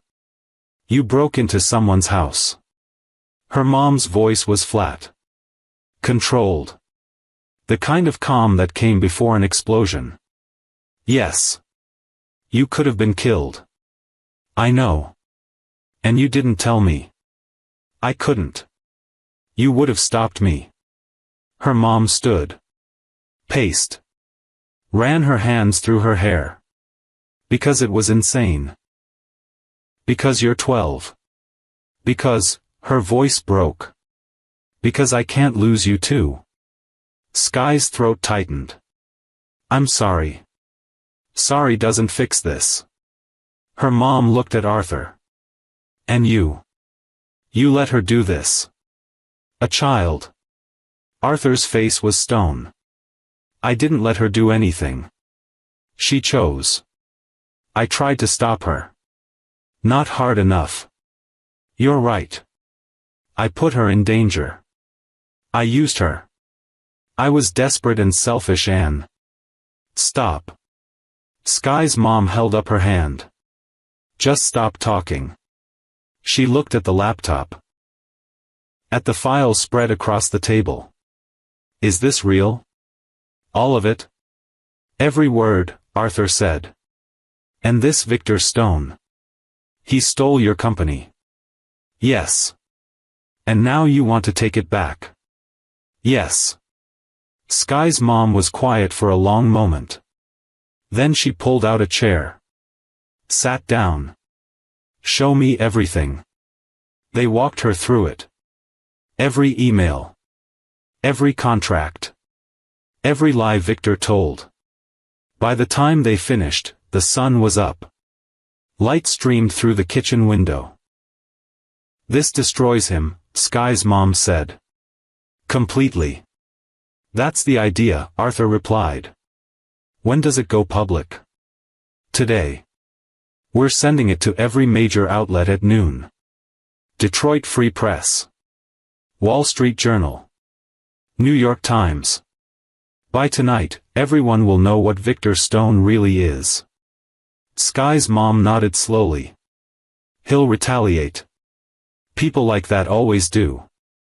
I know.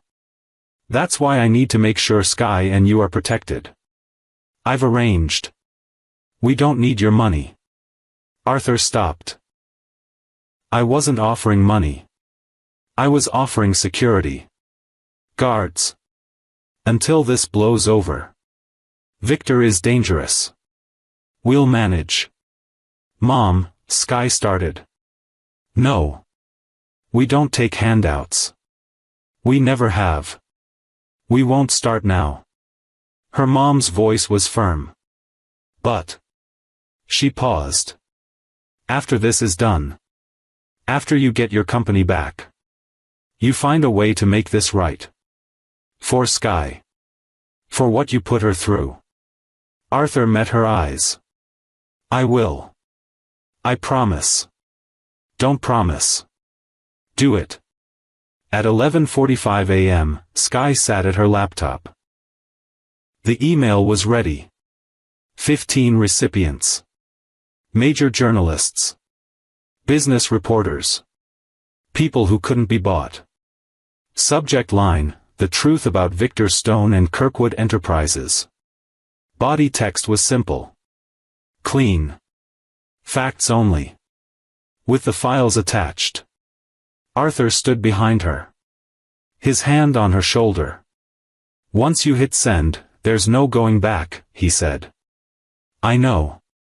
Your life changes. Forever. Everyone will know your name. Your face. You'll be the girl who took down a billionaire. Good. Sky's finger hovered over the send button. Her phone rang. Unknown number. She answered. Don't send that email. Victor Stone's voice. Cold. Sharp. Sky's blood froze. How did you? I have people everywhere. Did you think James Crawford was the only one? Victor's voice carried that same smooth confidence. I know what you have. I know what you're planning. And I'm telling you. Don't. Or what? Or I destroy you. Your mother. Everyone you care about. I have lawyers who will tie you up in court for years. I have journalists who will print whatever I tell them. By the time I'm done, nobody will believe a word you say. The evidence speaks for itself. Evidence can be discredited. Witnesses can be bought. Stories can be spun. Victor paused. But I'm not interested in fighting. I'm interested in a deal. Arthur grabbed the phone. Put it on speaker. What kind of deal? Arthur. Still alive. How disappointing. Victor's voice dripped with false warmth. Here's my offer. You keep that evidence to yourself. Stay quiet. In return, I give you $10 million. Cash. Tax-free. Enough to disappear. Start fresh. Take care of your little friend and her mother. $10 million to stay silent, Arthur said. Correct. And you keep everything. The company. The reputation. The empire I built. I keep what's mine. What I earned. Victor's voice hardened. You're never getting Kirkwood back, Arthur. That ship sailed years ago. But you can walk away rich. Or you can fight me and walk away with nothing. Your choice. Sky looked at Arthur. His face was unreadable. I need time to think, Arthur said. You have 1 hour. After that, the offer expires. And I come at you with everything I have. Victor hung up. Sky stared at the phone. Then at Arthur. You're not seriously considering this. Arthur sat down heavily. $10 million. That's real money. Life-changing money. It's blood money. It's survival money. For you. Your mother. You could pay off every debt. Keep your home. Go to college. Have a future. I don't want his money. I want justice. Justice doesn't pay rent. Sky felt like she'd been slapped. Are you serious right now? After everything we did? Everything we risked? Arthur's eyes were hollow. Defeated. I'm tired, Sky. I've been fighting for so long. Maybe Victor's right. Maybe it's time to walk away. No. No way. You're not giving up. Not now. Why not? What's the point? Even if we expose him, he'll rebuild. Men like Victor always do. They have too many connections. Too much power. We'll win the battle and lose the war. Sky grabbed his arm. Listen to me. You told me your daughter wanted to change the world. That she had fire. That she refused to be realistic. Her voice shook. This is her fight too. If you take Victor's money, you're telling her that power wins. That good people lose. That standing up doesn't matter. Arthur's jaw trembled. Tears filled his eyes. She's gone, he whispered. But her legacy isn't. You are. And what you do right now defines that legacy. Sky pointed at the laptop. We send this email. We expose Victor. We show the world that truth matters. That's how you honor her. Arthur was silent. The clock on the wall ticked. 11:52 a.m. Finally, Arthur looked up. His eyes were clear. Determined. Send it, he said. Sky's finger hit the button. The email sent. 15 copies. Flying through cyberspace. Landing in inboxes across the country. They just exposed Victor Stone to the entire country. Can you believe this? Comment right now and tell me, do you think Victor will go down, or will he find a way to destroy them first? And subscribe because the final showdown is coming and you do not want to miss it. Done. No taking it back. Arthur's phone rang immediately.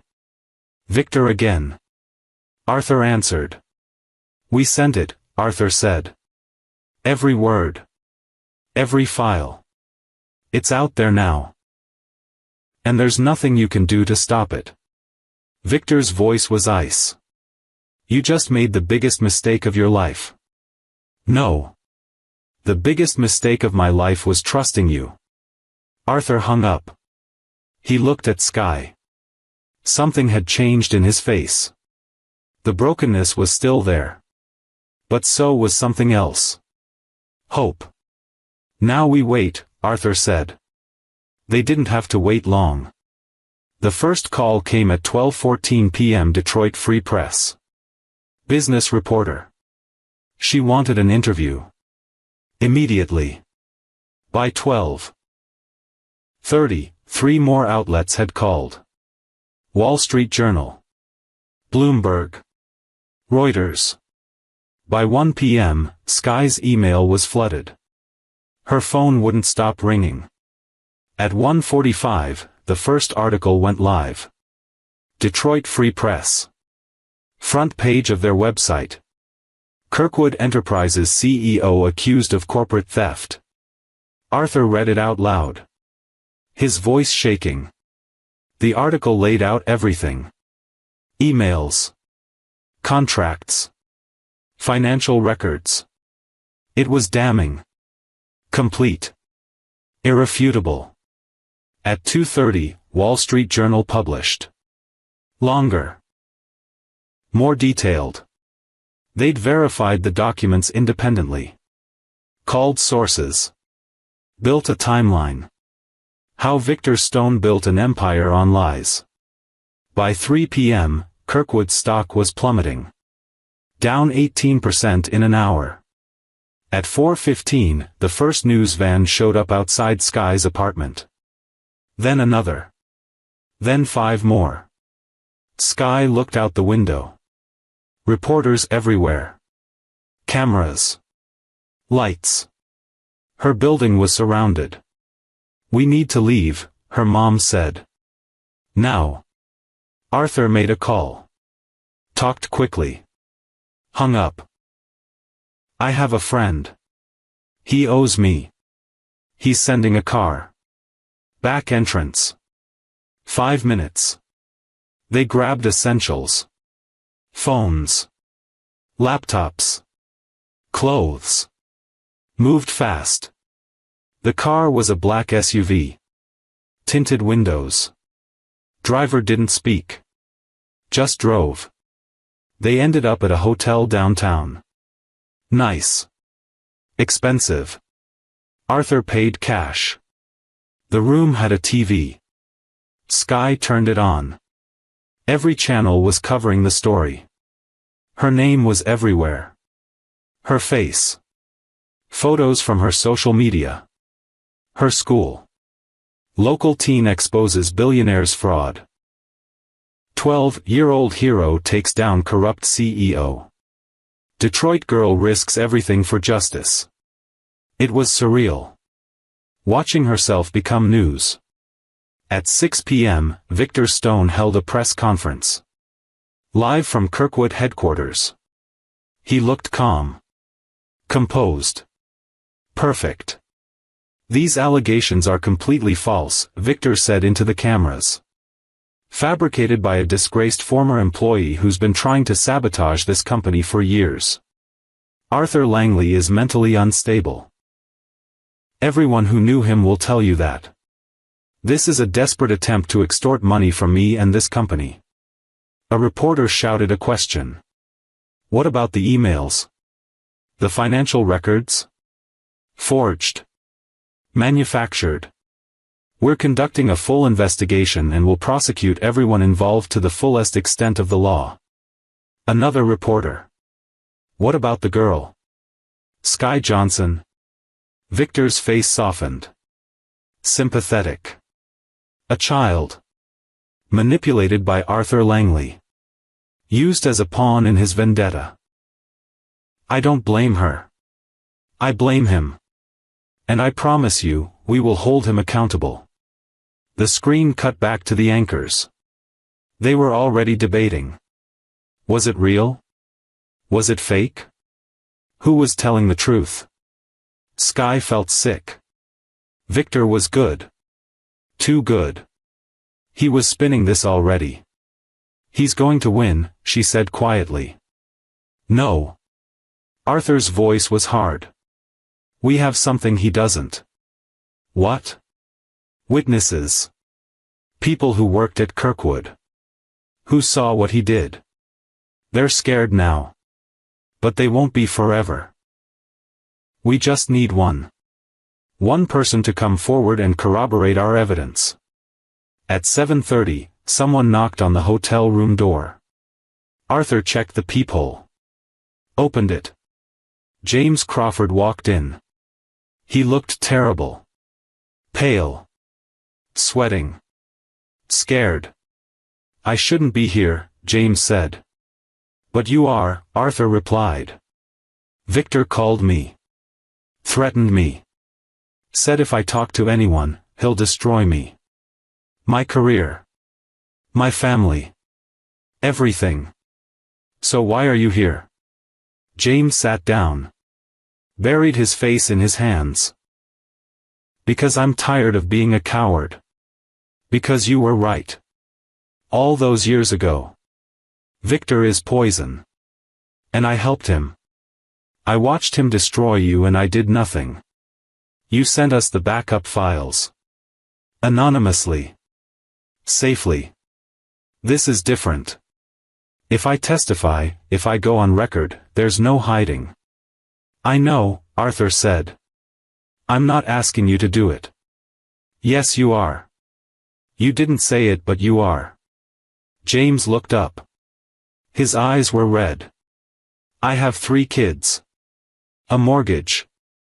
A life. If Victor comes after me. He will, Arthur said flatly. He'll come after everyone. That's who he is. The question is, can you live with yourself if you don't speak up? James was quiet for a long time. The TV played in the background. More coverage. More speculation. Finally, James stood. I'll do it. I'll testify. I'll give you everything I know. But you have to promise me something. What? When this is over. When you get Kirkwood back. You protect my family. You make sure Victor can't touch them.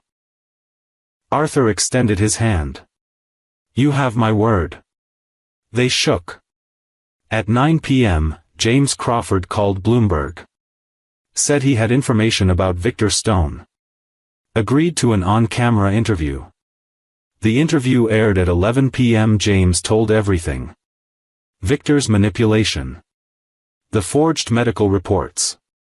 The way he systematically pushed Arthur out.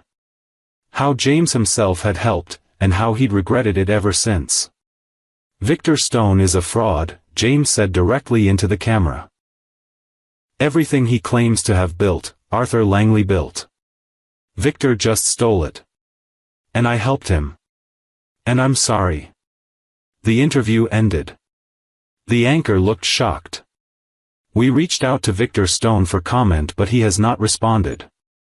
Sky's phone exploded. Texts. Calls. Emails. Everyone wanted her story. Her side. At midnight, her mom spoke for the first time in hours. What happens now? Arthur stared at the TV. At the scrolling news ticker. Now the board has to act. The evidence is public.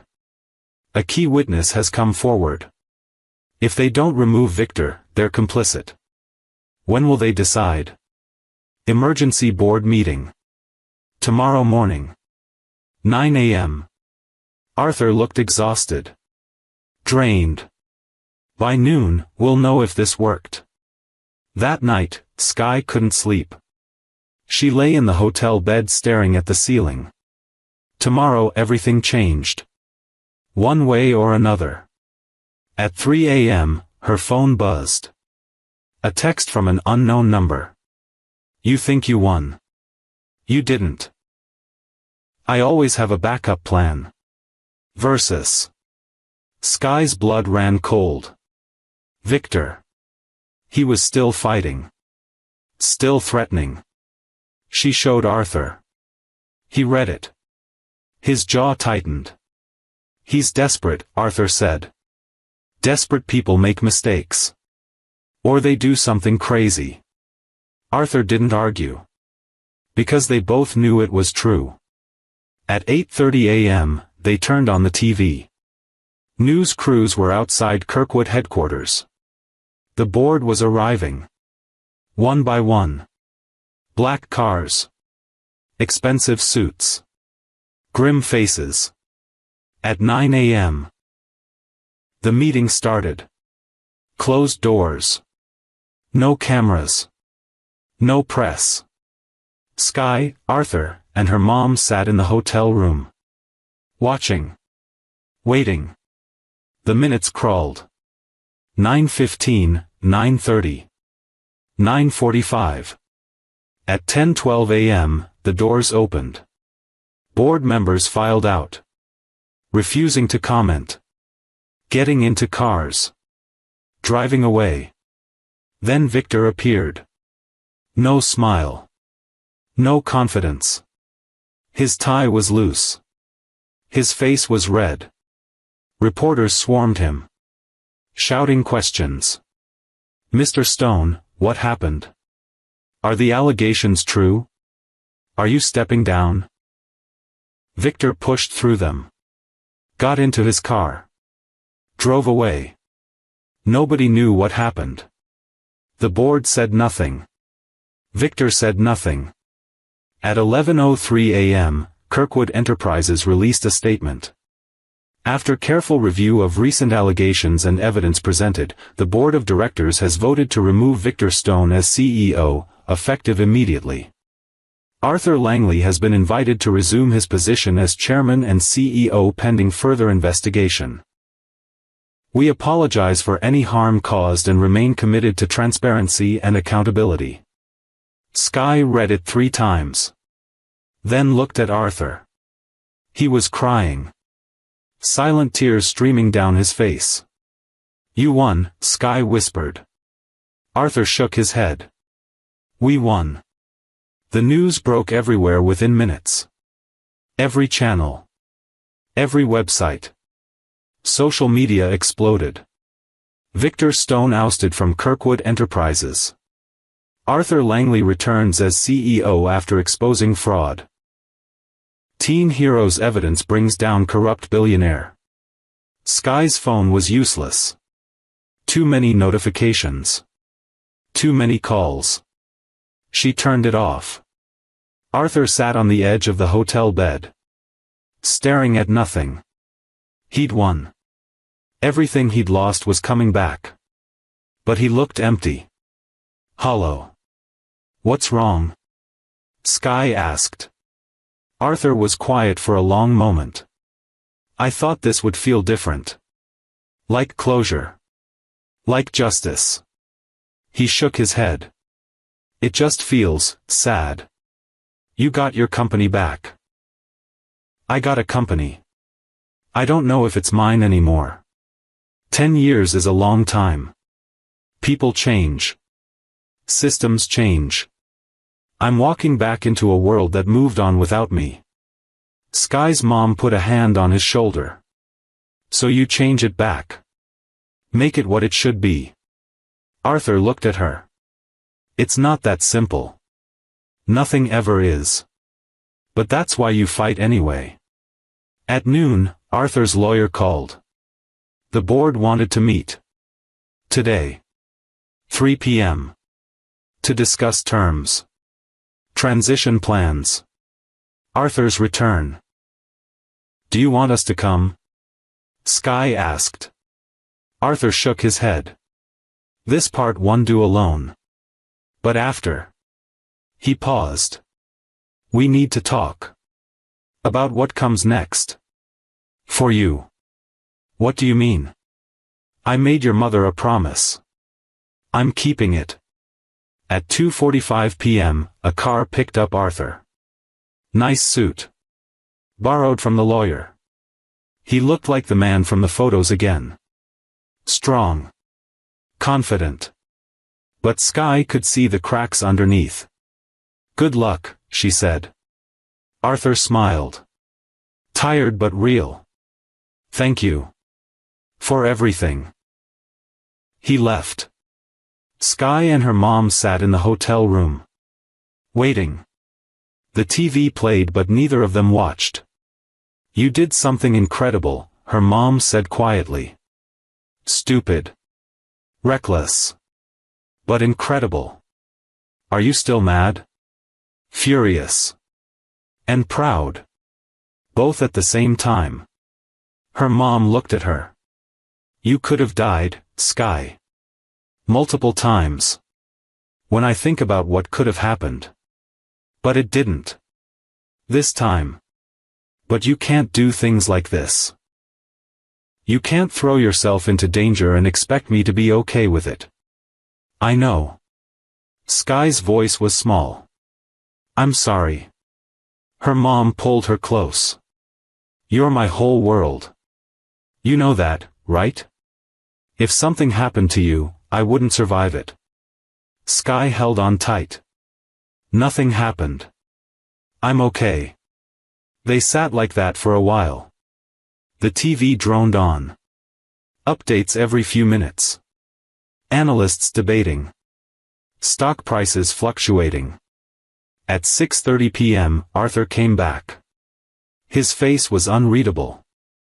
"How'd it go?" Sky asked. Arthur sat down. "I'm officially the CEO again. Starting Monday. The board is cooperating. Full access to records. Full authority to restructure. That's good. Victor is being investigated. Federal charges possible. Fraud. Embezzlement. Wire fraud. He could go to prison." "Good," Sky's mom said firmly. Arthur nodded. "He'll fight. He has resources. But the evidence is overwhelming. James's testimony sealed it. Where is Victor now?" "House arrest. Bail set at $50 million. He paid it. But he can't leave Michigan. Can't access company assets. He's trapped." Sky felt relief wash over her. It was really over. Victor was done. Arthur looked at Sky. "I need to talk to you. Both of you. About the future." Sky's stomach tightened. Okay. When I resume control of Kirkwood, my first priority is cleaning house. Everyone Victor brought in goes. I bring back the people who believed in the company's original mission. People with integrity. That sounds right. Second priority is making amends. Victor hurt a lot of people. Employees. Investors. Communities. I need to fix that. It'll take years, but I'm committed. Okay. Arthur took a breath. Third priority. You. Sky blinked. Me? You risked everything. Your safety. Your future. For someone you barely knew. That kind of character is rare. Invaluable. Arthur leaned forward. I want to set up a trust fund. For your education. College. Whatever you want to study. Fully funded. No strings. Sky's mom started to protest. We can't. Yes, you can. This isn't charity. It's payment. Sky worked for this. She earned it. Arthur's voice was firm. The trust is already established. Irrevocable. The money is hers. Period. How much? Sky's mom asked quietly. $5 million. The room went silent. Sky couldn't breathe. 5 million. That wasn't real. That was movie money. Fantasy money. That's too much, her mom whispered. It's not enough. But it's a start. Arthur looked at Sky. You saved my life. My legacy. My daughter's memory. 5 million doesn't come close to repaying that. Sky's eyes filled with tears. I didn't do it for money. I know.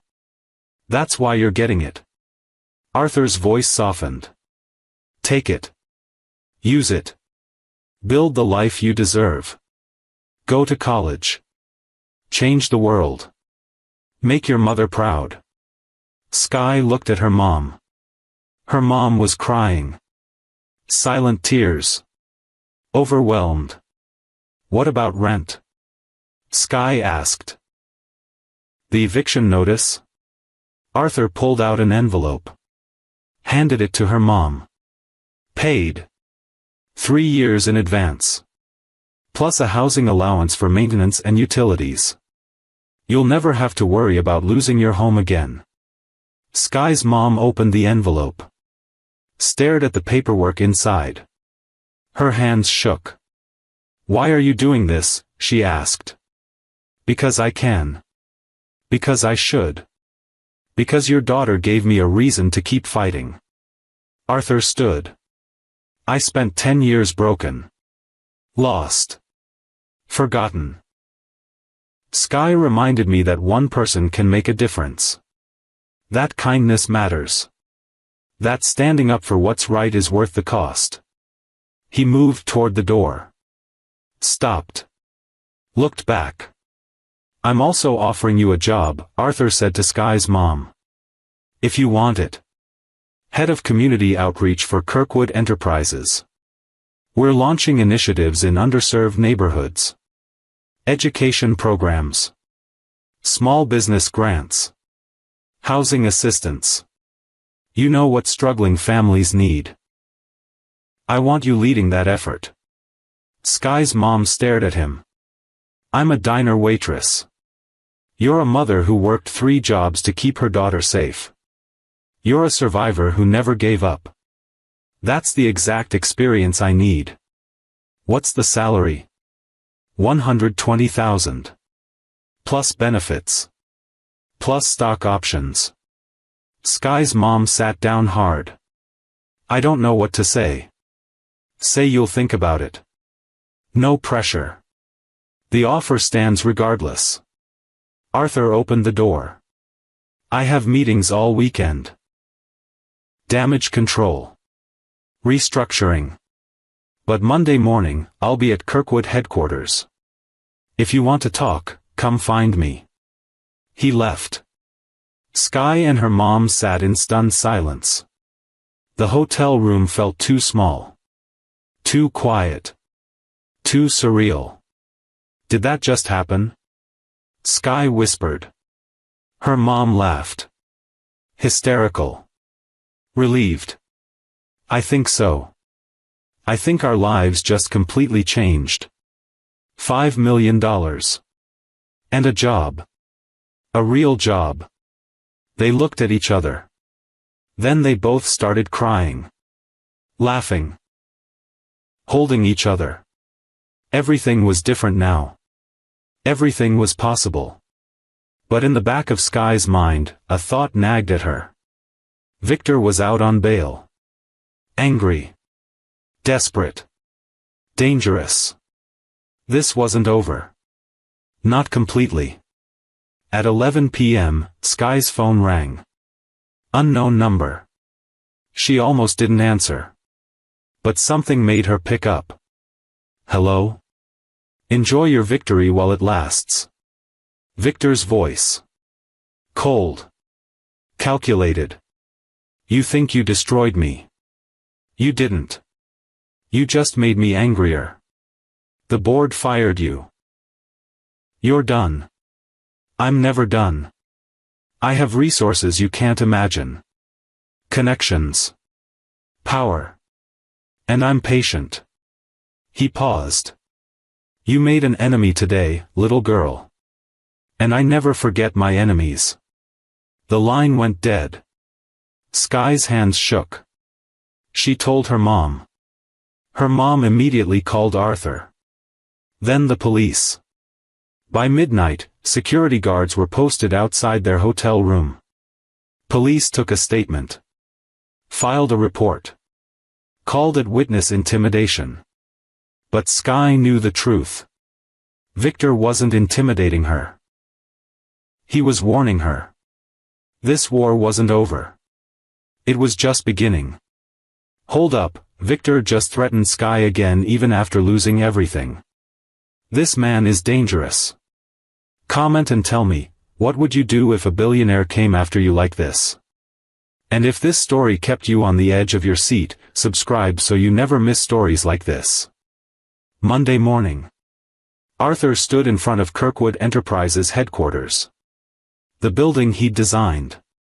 The company he'd built. His name was back on the door. Sky and her mom came with him. Security. Moral support. Witnesses to history. Inside, employees stared. Whispered. Some looked hopeful. Others looked scared. Victor's people knew their time was ending. Arthur's first meeting was with HR. He had a list. 23 names. All Victor's loyalists. All complicit in the fraud. Terminate them, Arthur said. Effective immediately. Full severance. Legal can't touch us for it. We have cause. By noon, 23 people were escorted out of the building. Some went quietly. Others threatened lawsuits. Arthur didn't care.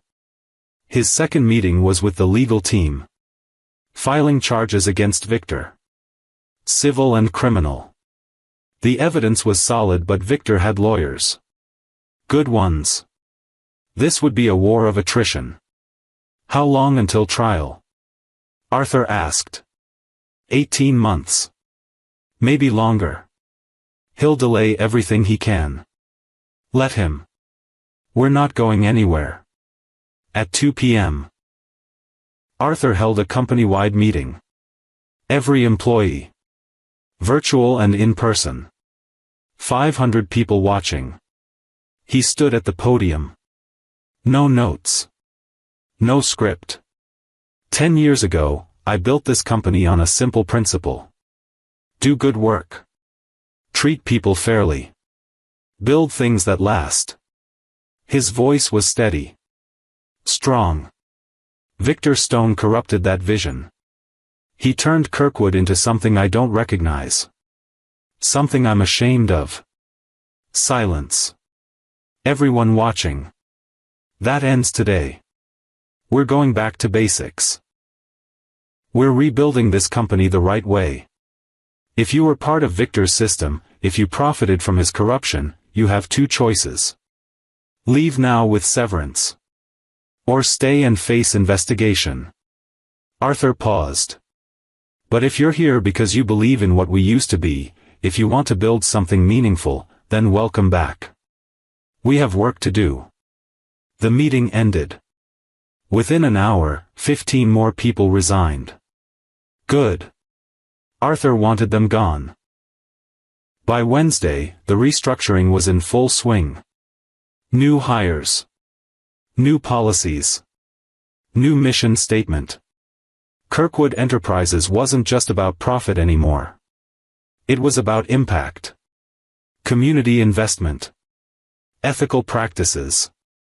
Building things that mattered. Arthur created a new division. Community development. And offered Sky's mom the position to lead it. She accepted. Her first day was overwhelming. Office. Assistant. Budget of $10 million to distribute however she saw fit. I don't know what I'm doing, she told Arthur. Neither did I when I started. You'll figure it out. And you'll do it better than I ever did. By Friday, the foundation was official. The Langley Foundation, named after Arthur's daughter. Focused on education and opportunity for underprivileged youth, Sky was invited to the launch event. Press everywhere. Cameras. Microphones. Questions shouted from every direction. Sky, how does it feel to be a hero? What's next for you? Are you staying involved with Kirkwood? Arthur stepped in. Deflected. Protected her. Sky is a private citizen. A student. She deserves privacy and respect. We're grateful for her courage, but she's not a public figure. Please honor that. Most reporters backed off. Some didn't. Sky's face was still everywhere. Articles. Interviews. Social media. She became a symbol. Proof that one person could fight corruption and win. Schools invited her to speak. Organizations wanted to honor her. It was too much. I just want things to go back to normal, Sky told Maya one afternoon. Normal's gone. You broke into a billionaire's house and took him down. That's not normal. That's legendary. I don't want to be legendary. I want to be 12. Maya laughed. Too late. But Maya was right. Everything had changed. Sky couldn't walk down the street without someone recognizing her. Couldn't go to school without teachers and students treating her differently. Some worshipped her. Some resented her. Nobody saw her as just Sky anymore. By the end of October, Sky made a decision. She approached Arthur in his office. I want to take a year off. Before college. Just disappear for a while. Arthur understood immediately. Where? I don't know. Somewhere quiet. Somewhere nobody knows my name. Arthur thought for a moment. I have a property. Montana. Middle of Manstad. Nowhere. Cabin. Small. No internet. No TV. Just mountains and silence.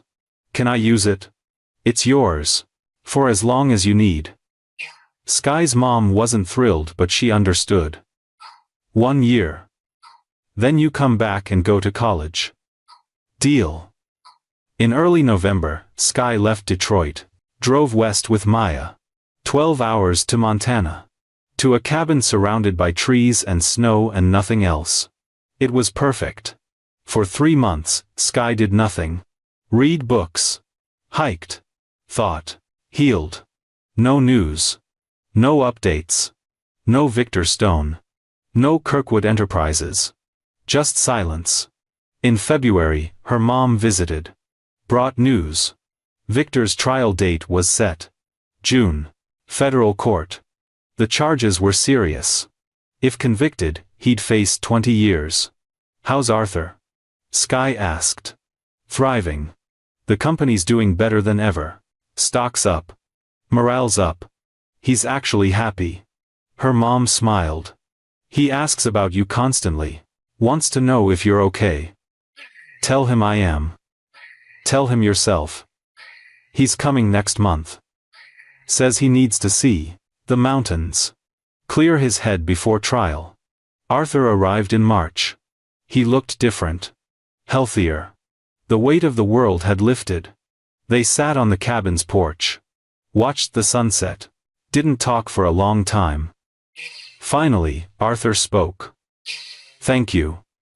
For giving me my life back. You gave me mine first. We saved each other." Skye nodded. That was the truth. Two people. One broken, one desperate.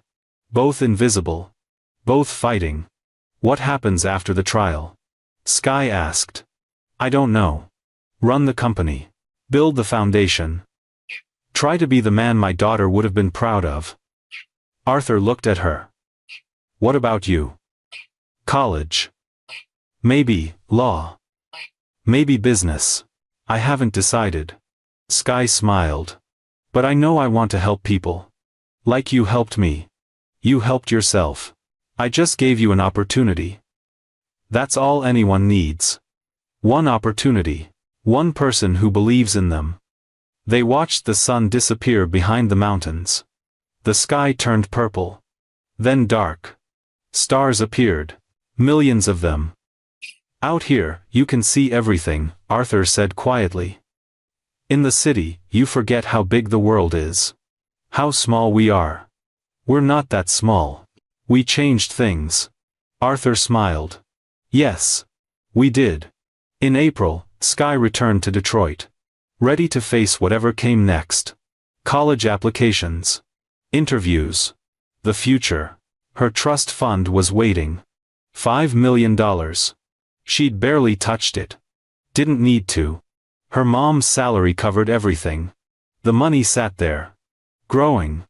Waiting for purpose. Skye decided to create her own foundation. Smaller than Arthur's. Focused. For kids like her.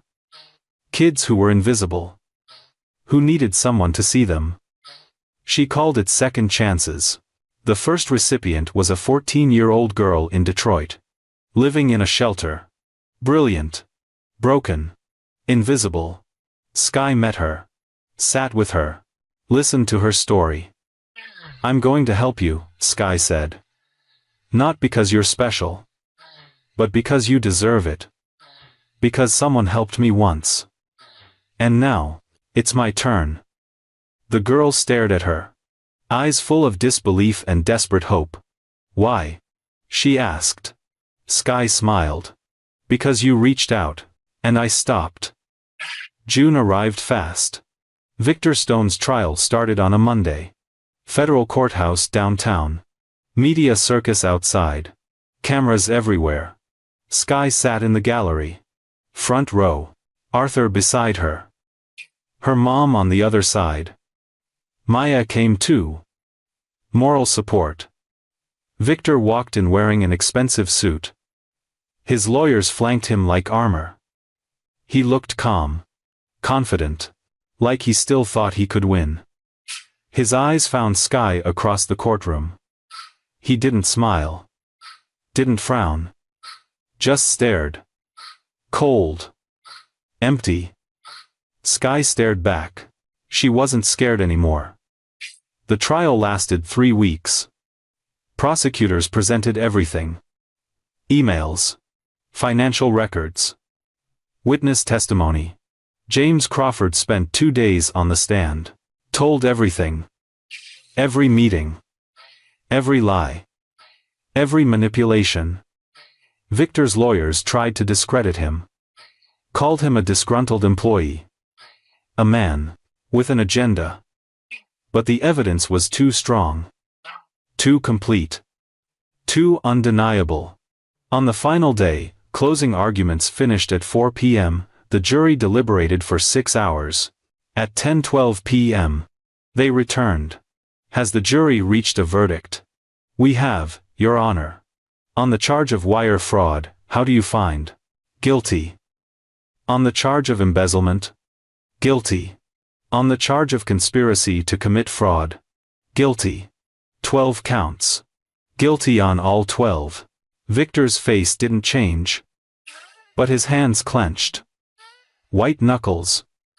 Barely controlled rage. The judge set sentencing for August.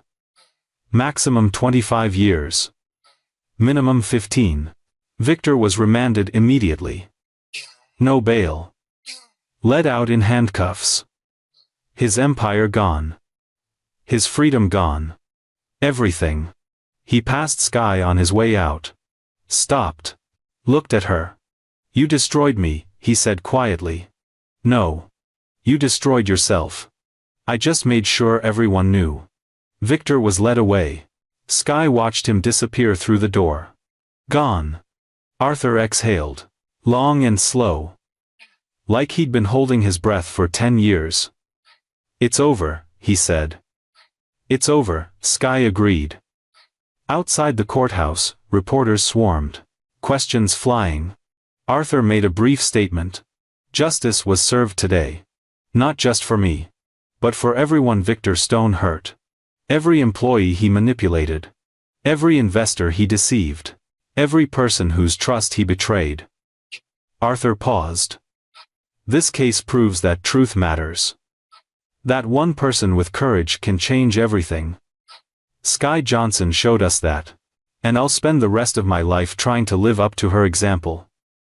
The cameras turned to Sky. She shook her head. I'm not a hero. I'm just someone who saw a person who needed help. Anyone could have done it. Most people just don't stop. A reporter shouted. What's next for you? College. In the fall. Harvard. Pre-law. Sky smiled. I'm going to be a lawyer. Fight for people who can't fight for themselves. And the foundation? Second chances will keep growing. We've already helped 15 kids. By next year, we'll help 100, then 1,000. However many we can reach. Another reporter, do you regret what you did? The risk you took? Sky thought about that. About the fear. The danger.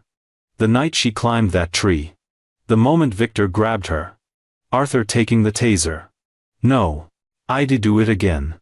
Every single part. They left the courthouse. Found a quiet restaurant. Celebrated. Not Victor's conviction. But survival. Growth.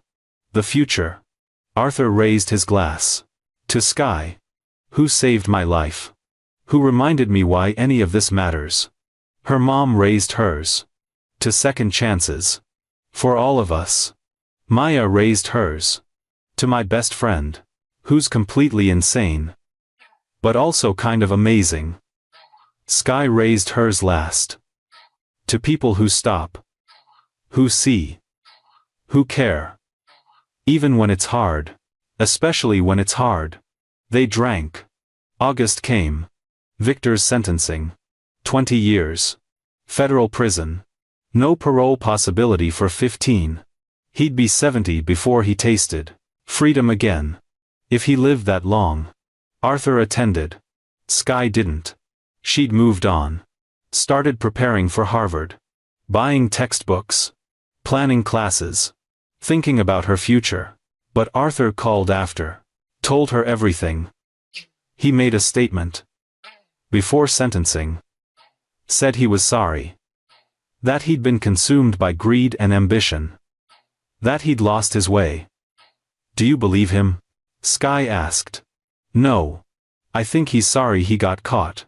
Not sorry for what he did. Arthur was quiet. But maybe prison will change him. Give him time to reflect. To become someone different. Do people really change? Some do. You changed me. I didn't change you. I just reminded you who you already were. Arthur laughed. Warm. Real. Maybe that's the same thing. September arrived. Sky left for Harvard. Her mom drove her. 8-hour drive. They didn't talk much. Just sat together. Comfortable. Safe. On campus, students recognized her. Some whispered. Some asked for selfies. Sky politely declined most of them. She wasn't there to be famous. She was there to learn. To grow. To become someone who could make a real difference. Her roommate was from California. Brilliant. Driven. She knew who Sky was but didn't care. Everyone here did something impressive, her roommate said. You took down a billionaire. Someone else cured a disease. Someone else wrote a symphony. We're all just people trying to figure out what comes next. Sky liked her immediately. Classes started. Criminal law. Constitutional law. Ethics. Everything Sky needed to become the lawyer she wanted to be. At night, she studied. Read cases. Wrote papers. Pushed herself. But once a week, she called Arthur. Checked in. Heard about Kirkwood. The foundation. The lives they were changing. We funded 50 scholarships this year, Arthur told her in October. Full rides. Kids who never thought college was possible. Your model inspired it. That's incredible. You're incredible. I hope you know that. Sky smiled. I'm learning. December came. Winter break. Sky went home. Detroit looked different. Cleaner, brighter. The city was changing. Growing. Her mom's work was part of that. Community centers. After-school programs. Small business grants. Real investment in real people. You're changing the city, Sky told her. We're all changing it. Together. That's how it works. Christmas Eve, Arthur invited them to dinner. His house. Not the mansion. He'd sold that. Bought something smaller. More human. They ate. Talked. Laughed. It felt like family. After dinner, Arthur pulled out an old photo album, his daughter, Angela. Smiling. Young. Full of life. She would have loved you, Arthur said to Sky. You remind me of her. That same fire. That same refusal to accept injustice. I wish I could have met her. In a way, you did. Everything I do now. It's for her. To honor who she was. Who she wanted me to be. Arthur's eyes filled. You gave me that. The strength to be that person. Sky took his hand. You already were that person. You just forgot for a while. New Year's came. Sky stood on her apartment building's roof. Watching fireworks. Thinking about the past year. Everything that happened. Everything that changed. 1 year ago, she was nobody. Invisible, struggling. Scared. Now she was someone with purpose. With resources. With power to help others. But the most important thing hadn't changed. She still stopped. Still saw. Still cared. That's what mattered. Not the money, not the fame. Not the victory. The choice to see someone who needed help. And help them. Her phone buzzed. Text from Arthur. Happy New Year. Thank you for everything. You changed my life. I hope I helped change yours. Sky texted back. You did. More than you know. Here's to new beginnings. She looked out at Detroit. Her city, broken in places. Beautiful in others. Full of people. Stories. Struggles. Hope. Somewhere out there was another person on a bench. Reaching out. Hoping. Someone would stop. Sky made herself a promise. She'd keep stopping. Keep seeing. Keep helping. One person at a time. One choice at a time. One moment at a time. Because that's how you change the world. Not with grand gestures or perfect plans. But with simple human kindness. With the courage to act when others walk away. With the belief that everyone deserves to be seen. Sky smiled. Pulled out her phone. Made a note, second chances. Year 2 goals, 100 kids. 10 cities. Infinite possibilities. She looked up at the stars. Thought about Arthur. Her mom. Maya. Everyone who'd been part of this journey. Then she thought about the next kid who needed help. The next person reaching out. The next chance to make a difference. She was ready. This wasn't an ending. It was a beginning. And Sky Johnson was just getting started.